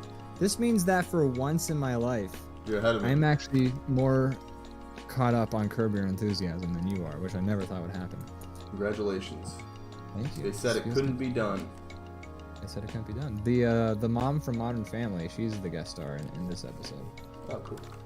Yeah, she's great. She's hilarious in Modern Family. She's very good at physical comedy in Modern Family. Like, it's very underutilized, I think, but she has some fantastic, like, physical comedy chops. Like, she's great. She was in Happy Gilmore, wasn't she? Was she? Wasn't she the love interest? I don't think so. Let's look it up. That would blow my mind, honestly, because I do not think they're the same person at all. Julie Bowen. She was in Happy Gilmore. Yeah, that's her. Wow. Holy that's shit. Her. That is blowing my goddamn mind. Oh, and she's in Hubie Halloween. Who is she in Hubie Halloween? She plays Halloween. She plays Halloween. Yeah. You know, that's the thing about the Halloween series. We never watched the whole Halloween series to know if Michael Halloween was like, you know, why he was doing what he was doing. Well, we know why. We do know why. He's crazy. I'm still so mad at that new Halloween movie. That shit was it's so bad. It's a bad. bad movie. Nobody watch it. Awful. Absolutely awful. Like, it's still, I already aired my grievances in a previous episode, but I'm still just as mad about, like, the thing that, again, makes me most mad about that movie, aside from everything else and how terrible it is that, like, half of the movie, they're just constantly going to Jamie Lee Curtis. he's coming to this hospital to get you, and then that's not what he was doing the entire fucking time. And then they keep evil dies tonight. Yeah, fucking. They had like Michael C. Hall leading this fucking mob, and it was just a weird movie. Like it was like I don't really know what the plan was when they made it. Have you seen the? I know we've been talking about Red Letter Media a lot, like in the last month or so. But have you seen their review of that movie? I think so. Yeah. Because another thing that I became mad about after I was already mad about the movie, was that Jamie Lee Curtis, to advertise the film, compared like the sort of mob justice thing that's kind of like weirdly undercurrent in the movie to the Black Lives Matter protests. What? Like, she made a direct comparison and then said like, this movie is a masterpiece. It's saying so much, and it's like sort of about the Black Lives. It's an important movie, and it's like, first of all, absolutely not. Like, what the fuck are you the nerve on this old white woman to compare like this shitty flash mob and Halloween kills to the Black Lives Matter protests? Galling. Absolutely, like, infuriating. Like, I missed that detail that she did. She should honestly, like, I'm not one to like be like we should cancel this person, but honestly, I would be willing to cancel Jamie Lee Curtis for her saying that shit. That is so disrespectful. Absolutely awful. And like embarrassed, like she was like, she literally called the movie a masterpiece. Did we watch the same fucking movie? Like, I'm not sure she watched it. She was barely in it. God knows she only worked a day on it. Yeah, she didn't. She hung out in the hospital bed and just been like, Michael's caught me, and that was her only role in the movie. That was all she did. She just like said like weird prophetic like badass lines and was like, I'm gonna kill him, and then she didn't do shit. She didn't do a goddamn thing in the movie. Most of that movie at this point. My brain erased a lot of it. The movie was like, it was just so disjointed. It was just bad. I hated it. So I like your sentient hair. Thank you, I appreciate that. I like your sentient hair. I like how it's, you know, it's like I did mine like the game, like a big hair snake. You did yours like, you know, somebody's hair is attacking them. Yeah. I like it. It's true. The hair snake. Those are two words I don't like next to each other. Hair snake? Yeah. Well, actually, technically, I mean, isn't that what a plumber? A drain snake? Yeah. A drain snake, but it's almost all like if you have a clogged drain, it's hair. Yeah. Like, yeah. If it's not hair, you're fucking up. Like if your drain is clogged and it's hair, you can't help that. That shit falls off whenever. Like it's just gonna happen. It's inevitable. If your drain is clogged and it's not hair, what are you doing to your poor drain? What's in that drain? What's in that drain? Why did you put it there? It's like Kramer making a salad, cooking in the shower. Oh man, that was an episode I saw as a child, and then I watched it last year as an adult, and I was just like, oh. It's a good episode. It's a good episode. I got a question for you. This came up yesterday. I was working on. I'll try to have an answer. I was working on the video game that I'm working on. And I sort of came into this. I was drawing poses for the characters for this cutscene, and let me just ask you this: can you cross your arms for me real quick? Cross my like that? Yeah, cross your arm. Hold on. Oh, I'm looking at the wrong window. Right window. Yeah. Okay. Cross your arms like that. So let's take a quick look-see. Which hand do you have sticking out over the top, coming over the bicep? That's your right hand, right? Yeah. Okay. It's interesting because you're right-handed. Right. So I'm crossing my arms right now, and this is me. I specifically said cross your arms. I wanted you to think as little about crossing your arms as possible. Yeah, this is how I do it. This is. It feels weird to do it a different way. It feels. Well, I mean, weird. Sometimes I tuck it in. I feel like the tuck makes sense because the tuck, you could really relax your crossed arms. Yeah, I would say they'll stay that way.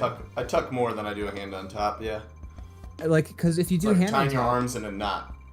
Yeah, because if you do hand on top, you know, if you get too lazy with it, it just falls apart. But if you tuck, you can get as lazy as you want with that, and your arms will stay together. It's not going nowhere. It's like a sailor's knot. ain't going nowhere. So like, you know, I was looking up reference for arms crossed, and you know, there's like a good healthy mix of untuck and tuck, and untuck is weird to me. And also what I thought about then was, you know, I am my left hand is the one that comes up on top of my bicep, and I thought, is that because I'm left-handed? And then the reason I asked you is I wanted to see if you tucked or untucked, and then I wanted to see which hand, you know, there's always, if you do the tuck, a hand's got to come out on top. And It's true. It was your right hand, and do you think that's because you're right-handed? Maybe. I mean, I don't know if there's We'll a have direct to- correlation. We need a bigger sample size. We do. Hey, people in the chat, cross your arms. Tell us, you know. Don't. I'm sorry. We already basically spoiled what I'm doing this social experiment for. But just put out of your mind like how you tuck your arms. Just, you know, cross your arms, however you feel is natural. However you do it, and you know, let us know. A, are you left-handed or right-handed? And two, which hand comes out on top? Do you tuck? Do you not tuck? That's just a question that I've been wondering for the last 2 days. That's it. That's some interesting stuff there. So, you know, sometimes when you're working on drawing, you start to wonder these really mundane things. You know, you know, speaking of Pickle Ricky being amazing at Gartic Phone, do you have any sort of skills that somebody might be surprised that you have? Skills. Or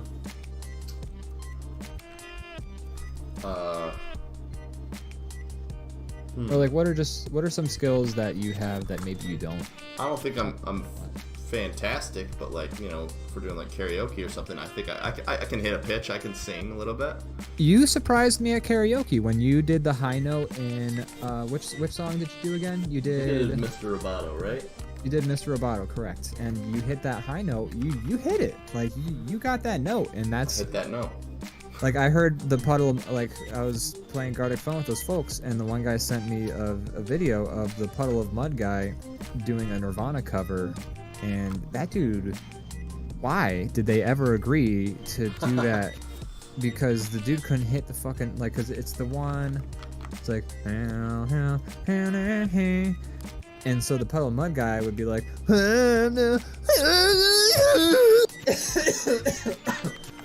Wow, are you the guy from Puddle of Mud? It sounded Puddle like of Mud. Puddle of Mud. Van Pleb says, I didn't hear what y'all were talking about, but I'm right-handed and put my right arm... No, God! No, God! I'm right-handed and put my right arm over top with my left finger sticking out. So, left finger. So, kind of the reverse of both of us, Yeah. like right-handed, but even- they tuck their arms the way I do it, which is try interesting. to... So I guess Does it feel weird to like do your hands the other way? Like, I if you try even try to sometimes. do it, I feel like I'm like somebody who can't remember how to walk or like trying to write with my left hand. I can't even do it. when I do it this way, it reminds me of speaking of skills we don't talk about a whole lot. It reminds me of when I used to go to karate. In Whoa. karate, you have a left stance, and well, at least it depends on, I guess, maybe your fighting stance or which type of karate you're doing. But there was a left stance and there was a right stance for at least the karate that we were doing. And doing left stance, A-okay with me, felt just about right.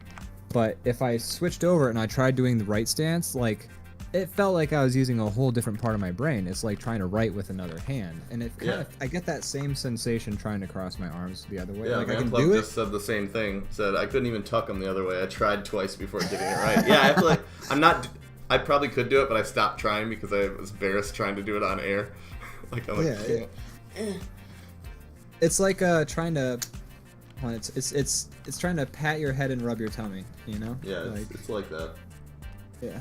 You can't see it, but I'm actually succeeding right now.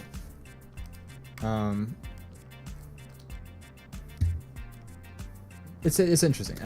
But yeah. So but you know, so I know I used to do karate. I mean, How would you say your karate skills have held on over the years? well, I haven't done it since I was 12, and I don't know how effective the style of karate we were doing actually was. You know Austin, his mom was the one teaching us the karate, and she was good. wow. I mean, she was fine. She was a black belt. She was flexible as shit. She was able to do all the stuff. Like she was doing good karate. I was 12, and also I quit, not just sort of because my parents didn't feel like taking us anymore and didn't feel like paying for it, etc., etc. But also I was a little mad because as a kid, so you start off with a white belt. And then there's a series of colored belts till you hit black belt. And Yes. How that order goes is very dependent on which school of martial arts you're taking. And so for us, it was white, yellow, orange, blue, purple, brown, red, 3 degrees of red belt, 7 degrees of black belt, if you're an adult. I think that's the order. There's probably a couple I missed or switched around in there. As a child, same sort of thing, but you're a child, so like it's not, you have a sort of different sort of level of belts, etc., etc. So I was a child. I got up to a blue belt as a child, which was pretty good. Like that's pretty high as a child. Like you have to do pretty well in karate as a child to get to blue belt. And then as a child, I said that like 5 times.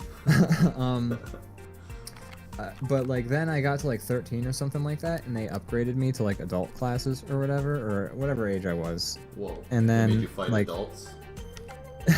not yet. I probably would have gotten to that at some point. But they also like set my belt level to what was appropriate for adults for my like what my status was as a child, which meant like I went from being a blue belt all the way to being like an adult yellow belt, which is like basically starting from scratch. And I was just kind of like, I know it's not about like, oh, how far in belts are you? It's about like, the discipline, etc., etc. But I was just kind of like, what the fuck? Well, in all the movies I've seen that karate is a thing, they make a big point to say that like, oh, you don't want to use the karate. It's you don't want to pick fights. So basically the main perk is bragging about what color belt you are, because you don't want to actually get in a fight. Yeah. This is true. The fact that it's you self-defense. got rolled back. That's A little bit of a bummer. I get it. Like, I was, like, I know how I was when I was 12, 13. Like, I was a little shit. Like, I should have just not been in karate at all. I should have had my belts taken away. But, God bless them, they put up with me. But it still sucks to kind of get sent all the way back like that. But yeah, you don't want to use the karate unless you absolutely have to. Because when it comes to karate, it's sort of like the "damn it feels good to be a gangster" lyrics motto, where it's like a gangster ass dude plays his cards right. A gangster ass dude plays his cards right, because a gangster ass dude doesn't start fights. You don't. True. That's what you got to do in karate. You got to be a gangster ass dude, plays your card rights, doesn't start fights. I forgot the right. Let me look up the lyrics. And there's also the word "dude" is not what the actual lyrics are. I feel like. I'm not telling you that. I'm telling a good edit.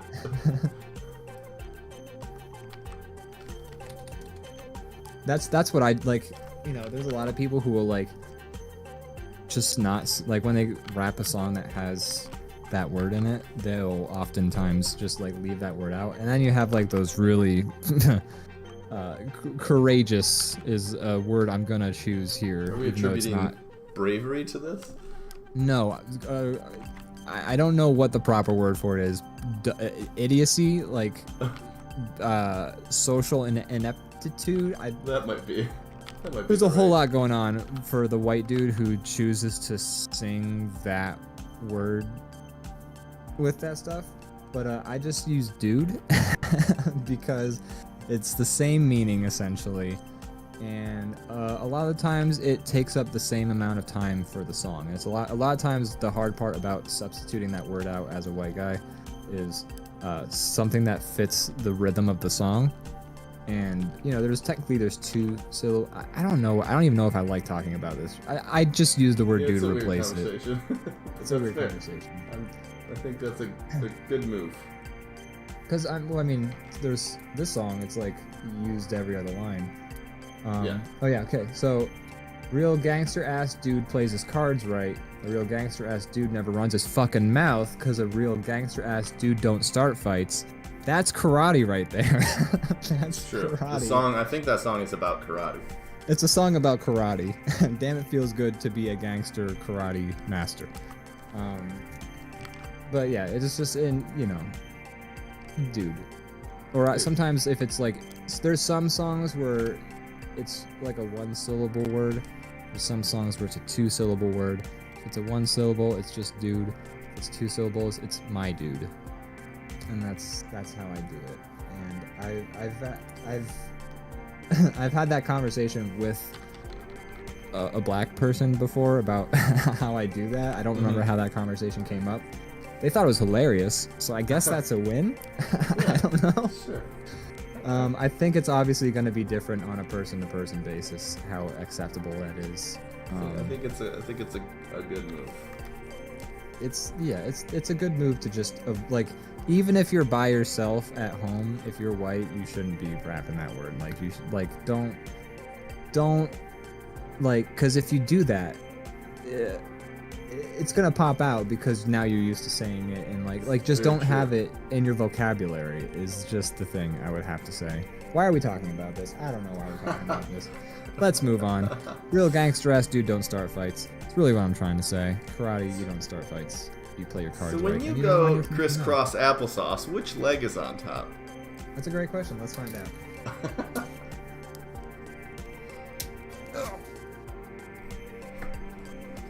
Hard doing a chair. I feel like there's I go right leg on top, I think. I go left leg on top. I'm not sure. I don't do it very often. I don't go, Here's my crotch. Shark pants. Oh yeah, I'm wearing shark pants right now. My pants don't have any sharks on them. It's the left leg on top, I would say. Okay. Now I gotta say, dominant. I guess so. Yeah, I'm a very left dominant person. Although I play guitar right-handed. That's interesting. Do you do anything else right-handed?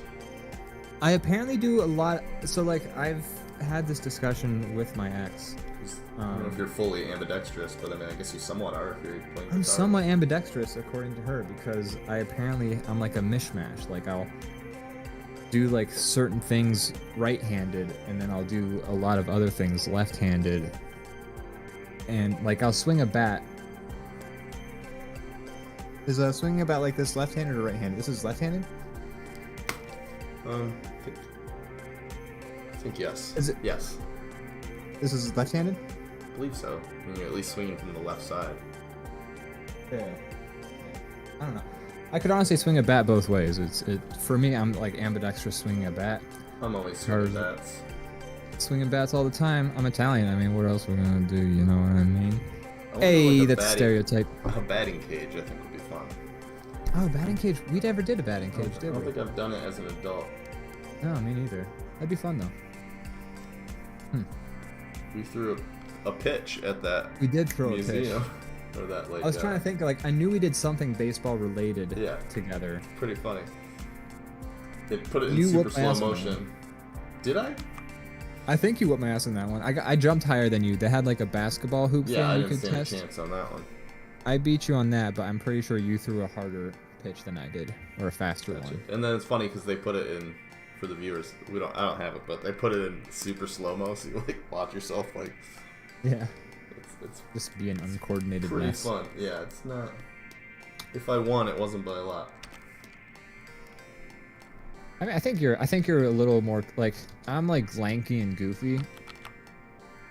I'm very athletic. So. That's what I'm trying to say.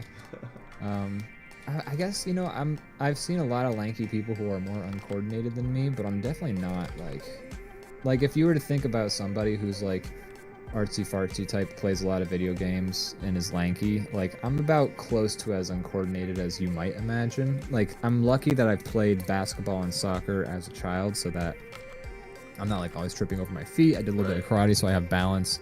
I'm a little better off. What was that?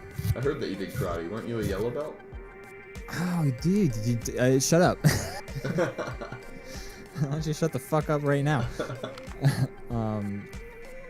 But do you have any other like things that, you know, again, you don't have to be like amazing at them, but like a skill that you're better than a beginner at? Like... It's hard. Let's see. So I said singing kind of, but not really.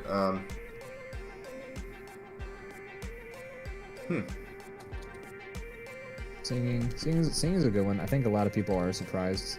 Like, there's a lot of skills that like you can whip out, and yeah, putting Brandon on the spot. Yeah, we do that all the time. That's like half the show. I'm bad at it. I just like never have an answer. Feel free to put me on the spot anytime. By the way, well, I mean, I asked you. Tables flipped on me. I ask you a lot of questions. But you're better at answering it or faking it. I'm very honest on this show. I'm very that's true. I do have a couple of jokes I'll whip out. Yeah, I don't know. I can't think of anything right off the bat. And as far as singing goes, I don't think I'm a great singer, but I think I can I can hold a pitch is kind of what I think I can do. Which is more than like I would say 50% of the population might be able to say. Right. Like there's a couple of skills where if you whip them out, I keep saying whip them out. I don't. Excuse me while I whip this out. Check out my skill, my massive throbbing skill. God. There's a couple of skills where you can show them off, and then somebody might just be like, "Oh, I didn't know you knew how to drive," or something. But there's like also drive. There's a couple of skills where if you should if somebody knows that you're able to do it, it's like, "Oh, I didn't know that you could sing." Like I feel like singing's something where once you find out that somebody's able to sing, it's kind of like, I don't want to say it changes your perspective of them, but you do sort of be like, that person can sing. I don't know. Most people who can sing will find any opportunity to show you that they can sing. This is so damn true. Almost to the point where I'm like not interested in hearing them sing anymore. I will say there's I don't know if it's like because it's like a negative ASMR thing for me, but like hearing a lot of people like sing live like in front of me is very uncomfortable. I think it's usually because sorry we took you to karaoke. No, I love karaoke, so that was fine. Like that's a situation where I never feel awkward. Even if you're god awful at singing, I never feel awkward hearing people sing at karaoke. But like if you're in New York, you will have people sing on the subway, like just like headphones in, eyes closed. They don't give a fuck about like anybody else's well-being. They are singing their heart out, and everyone wants them to shut the fuck up. And there's a lot of people who are like that, who are just like, you'll just be like sitting there having like a dinner at like a fancy Italian restaurant, and then they're just like, by the way, I wrote a song. Who are you? And then it's just like, oh no, when did this happen? I don't want to hear it. Please, no, don't sing for me right now. And it's I was trying to think of ideas that I could say, like things I might have that I didn't think of, and I googled hidden skills, and there's a list of these that. Where did they go? There were some. It was listing celebrities with hidden skills, and Mike Tyson is a pigeon racer. Those aren't things that. Mike Tyson trains and raises pigeons. That explains him hanging out with a pigeon in the show, but I didn't know that it's about like him. In the show he gets all of his mysteries via carrier pigeon. Got it. Although the pigeon in the show is actually a guy who has been turned into a pigeon by a witch because he slept around, and is voiced by Norm Macdonald. Torn in peace. Yeah, Torn in peace. There was actually an episode, like I just finished that show last week. There was an episode of it that kind of got me a little misty-eyed because of Norm Macdonald, because the episode is like Pigeon is deathly ill because he's getting very old. And then you find out about his children, and then like the episode ends with him playing catch, like essentially with his kid, and it's goofy, it's supposed to be funny, but then I was just like, oh, Norm's actually dead though. And then it kind of made me sad. Pretty sad. Yeah, and I have to assume that episode came out in 2019. It's about like I would say a 9-month turnaround on a lot of animated shows, like for an episode. That's like sort of but... yeah. They were matching that old like Scooby-Doo style though, which doesn't. Those are made to save time. Yeah, a lot of like it's a longer process nowadays than it was back then. But so they were probably either making that episode, like doing the voice recording in 2019, or maybe 2018. So it was like 2 or 3 years before his actual passing. So and like he knew he had cancer at that point. So I have to wonder, like, in that episode, like how aware were the people making that show? Which kind of, that's another thing I started to think about, which also kind of got me feeling a little emotional about it. Was like, did they make this episode knowing full well that he was, not getting better? Like, it had pretty, like, I don't think he like let everybody know. He kept a tight lid on it. People on the show knew. Like, I don't know if he told the people on the show, but I have to assume when you've worked on a show with people for a while, you get to know them pretty well, and then he might have gotten comfortable enough to like talk with them about it. I don't know. It's not my place to sort of really stick my nose into it, but just thinking about it got me kind of feeling a little emotional, and that's it. Some hidden talents. Pierce Brosnan is a fire eater. Jack White really? is an upholsterer. He's supposedly true. I don't know. Oh yeah, no, he actually worked in a furniture shop, and then he actually quit the furniture shop to become Jack White, the guitarist. Yeah. Mark Ruffalo is a unicyclist. Interesting. So let's see Hulk on a unicycle. That sounds good. I would love to see that. I'm okay at throwing darts. Okay. I'm pretty good at ping pong. You're very good at ping pong. We've played ping pong together. I think I'm one. okay at ping pong. I think we both did pretty well against each other in ping pong. You're better.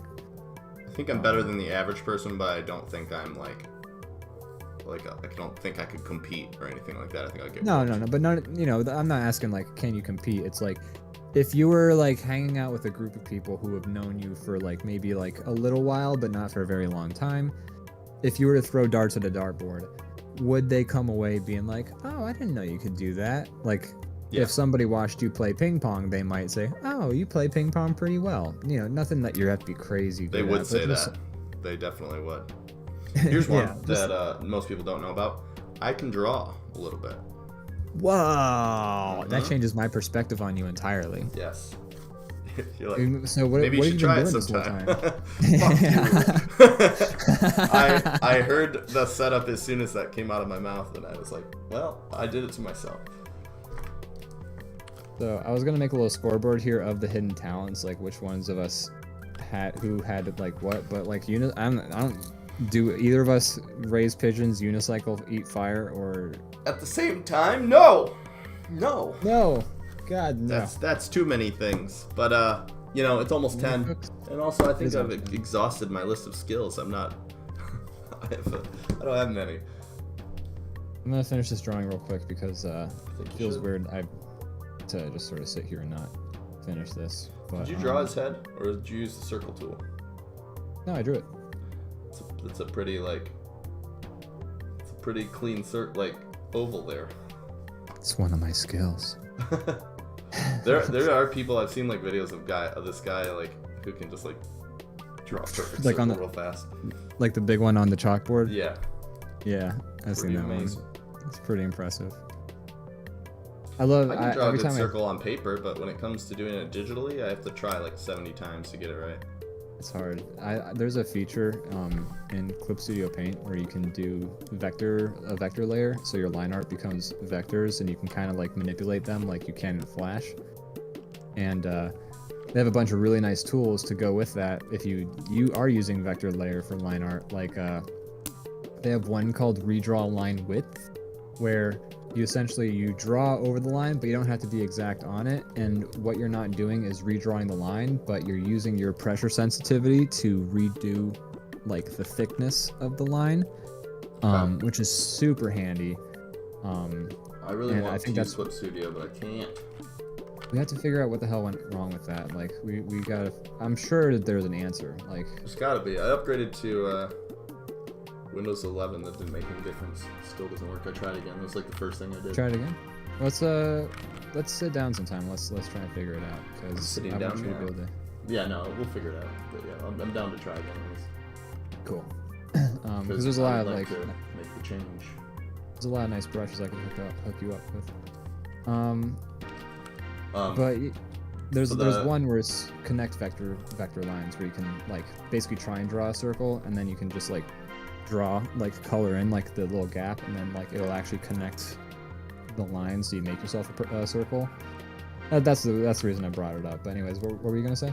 The creator of Photoshop was going off about how, or whoever's like in charge was going off about how the next version of Photoshop is coming with the ability to automatically export as an NFT, and then a lot of people were like, well, that's dumb. And then someone reached out to the guy or whoever's in charge of Clip Studio Paint, and they're like, we're never doing that. Excellent. I just liked how blunt they were about it. They're Beautiful. Like, no. I love that. Me too. For as NFT, good God, fucking gag me. You know, NFTs are annoying and bad for the environment, and the worst thing they've done to the environment is make all of my family members who don't know anything about art ask me when I'm getting into NFTs. I'm actually Like, very thankful that you had that. I have like family be like, so are you gonna do that NFT thing I've been seeing on the news? I'm like, no, I'm not. It's how no. Like the thing, I've had friends, like I have one friend who's very into NFTs. Like he sent, like we have a group text going on, and we usually use it to share TikToks or talk about movies or something like that, or just in general just talk. But you know, the one guy has gotten really into NFTs in the last 2 weeks, and so like he posted us like links and etc.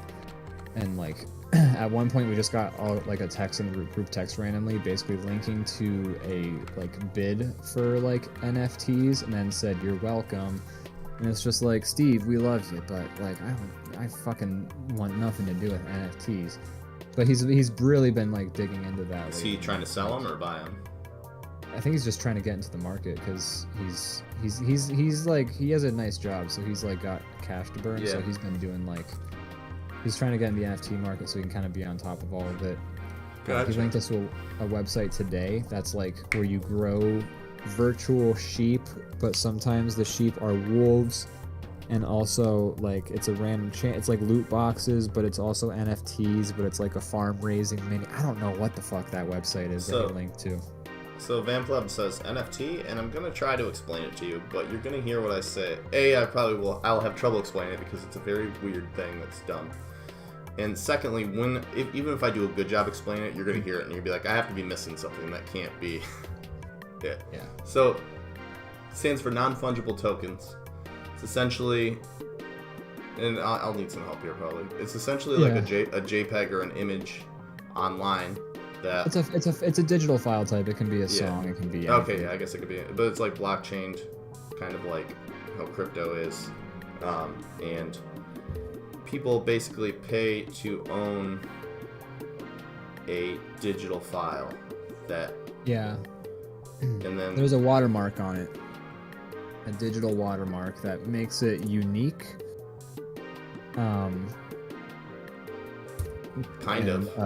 It costs.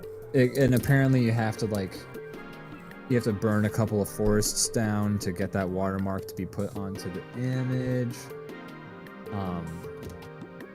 But yeah, but you could totally just somebody could just copy and paste the image and have it too. Like it's it's like a digital thing. Copy and paste any.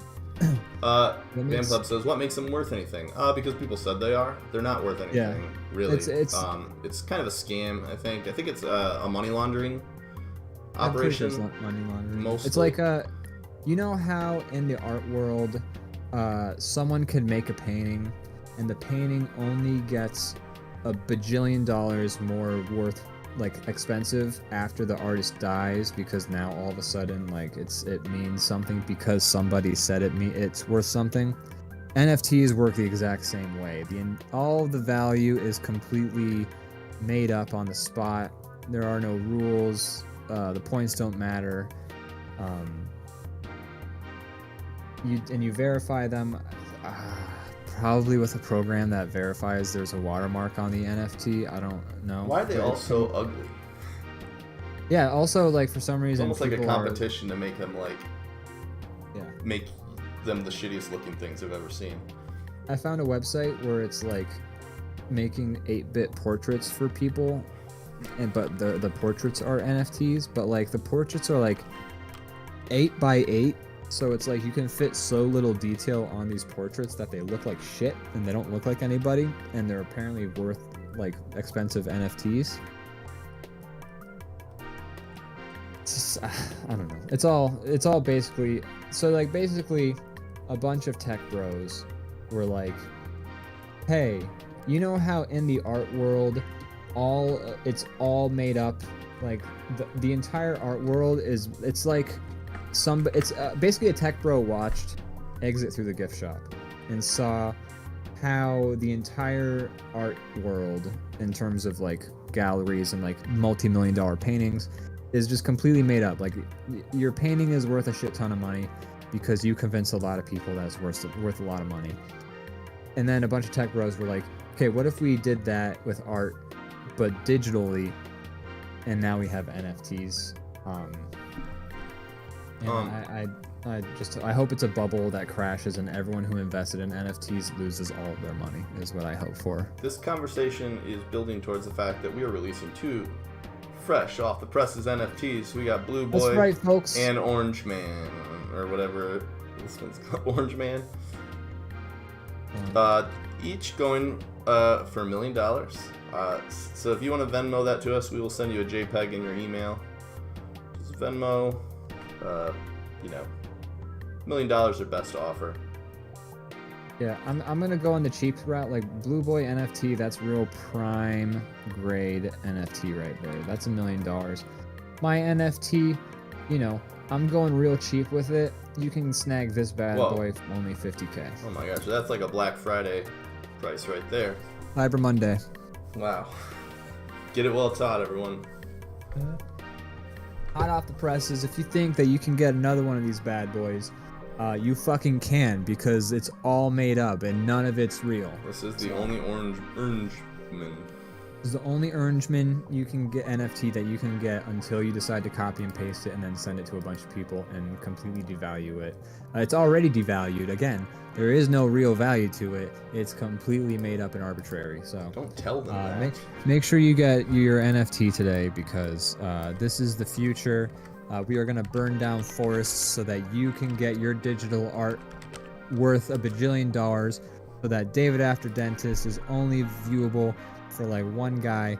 I wish I owned David After Dentist. Then I could really just, I could just invite some friends over, put on David After Dentist, and we all could have a laugh. But I can't watch it anymore. Can't watch it anymore. But some guy owns it. There's one guy who's gonna say, "Guess what? I bought this video for $8 million," and then someone will be like, "Okay, way to spend your money." The goal, I think, is to eventually burn down all of the forests and then turn them all into NFTs. So there you go. Get yours today. There's only so much forest. We're burning it all down. Fire sale, literal fire sale. Get your NFTs. Do you have anything you'd like to plug? Besides your Orangeman NFT. So I just started working on an animation today. I'm being paid by a friend of mine to make an animation for one of his songs. You can get the song on Spotify. That's awesome. Let me see if I can get a link to it, but I'm hoping to have it done by the end of the week. Let me see if I can fucking find this song on the Spotify. I think this is the one. Oh wait, no, yeah, it's this one. I found it. Okay. You go first. I have some links to get. What do you got to plug first? All I have right now is check out Paperbag Creative Co. We got our stuff on Etsy and Instagram. We're gonna be dropping some Christmas ornaments soon. Made a bunch of handmade ornaments. We did it last year. Went pretty well, so we're gonna try again. It's got some different designs and stuff. I'll show more of that when we actually get them up, but they are coming soon. So that's all I got right now. That's pretty fun. Posted some links in the chat. I posted the Spotify link to the one song I'm making a music video for. I'm gonna post a link to the video game, which I'm not sure if we've officially changed the name. on Steam yet, but we are changing the name from Haunting on Howard Hill to Haunting on Hitchcock Hill, because Haunting on Howard Hill is already a book that you can buy on... Still on a hill, though. That part hasn't changed. Still on a hill. We haven't changed any of that. You know, we're keeping within the naming convention because it just makes it easier for people to know what the fuck they're getting into. Yeah. Haunting on Howard Hill, I just posted a link in the Discord as well. It's all going in links. I am a character animator and storyboarder, and I also do sound design on that game. It's paying me a little bit of money, which I'm very excited about. And if it does well and we make some money off of it, the plan is to turn into a full-fledged game studio. So that would be cool. That would be cool. Yeah. I like that. So I'm working on that. I like it too. I think it's going to be a lot of fun. So I'm working on that. I'm working on a couple of other projects, which I still can't quite talk about yet, but I've taken on too much work and I have to start knocking some of it out. And then also, I do this dumb thing on Mondays where sometimes we talk about like how we sit crisscross applesauce. It's called DrawBomb. I've heard of that. 8 p.m. Eastern Standard Time, 7 Central, 6 Mountain, 5 Pacific. Come watch us every Monday where we talk about what we thought about a show that came out 6 years ago, and then we talk about how we do crisscross applesauce. Real quick, before we go, Chops Doodles is getting in on this NFT game. Let me bring that up so everybody can see. Beautiful. That's fantastic. There we go. That's, you know... We really appreciate you participating today. And look at that price, only $50. Wow. That's cheap. I say snap that up immediately. Get that NFT. You call that an NFT, I call that an NF cheap. Yeah. Yeah, I thought about calling it that, but I didn't do that. That's probably a better idea. So thank you so much for thanks for doing that, by the way. If you want to post that in the DrawBomb along on the Discord so that people who aren't watching us necessarily can get in on that. Yeah, it's happening slowly, but we're trying to build that community a little bit because it's fun if we all draw together. Yeah, it's nice when we do stuff, but you're also able to kind of have fun with it too. You know, there's also plenty of... I put a bunch of channels up there that have gone unused on that Discord, and it's fine they're unused. It's if we ever get enough people to turn that into a community, I just think that'd be a lot of fun. But yeah, I'm gonna keep trying. So. We're going to keep trying. We're going to keep on doing this. We're almost at episode 100. We're probably going to hit episode 100 next year. We got to come up with something to do for that. I guess we should. We'll we do need to come up with... Yeah, we need to actually do something for our actual, like, 3rd year anniversary when that happens, too. Like, first day of September, I want to say. Is that right? August? Wow. That's wild. Yeah. So, we'll have to do something about that. But anyways...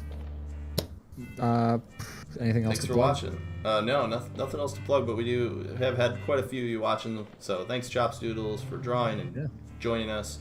Van Pleb, we had Shiny Doggy, we had Captain Sheepy, we had Wamelon. They were all here having a great time. That's right. Yeah, follow us, and we do our shows on Mondays. So come on back. Yeah. All right. Play us out unless you have anything else. Other than that, I can't think of anything. Well, here we go. Are you able to hear it now? No, I'm not. Oh, okay, I'll have to fix that. I think I know how to fix it. Yeah, we just weren't able to test if it was like the right parameters till the show is going. It's the. We should also. I should get you set up with that thing where it's like the automatic scene switcher. Yes, that'd be great. Yeah. Anyways, thanks everybody for watching. Bye. Bye.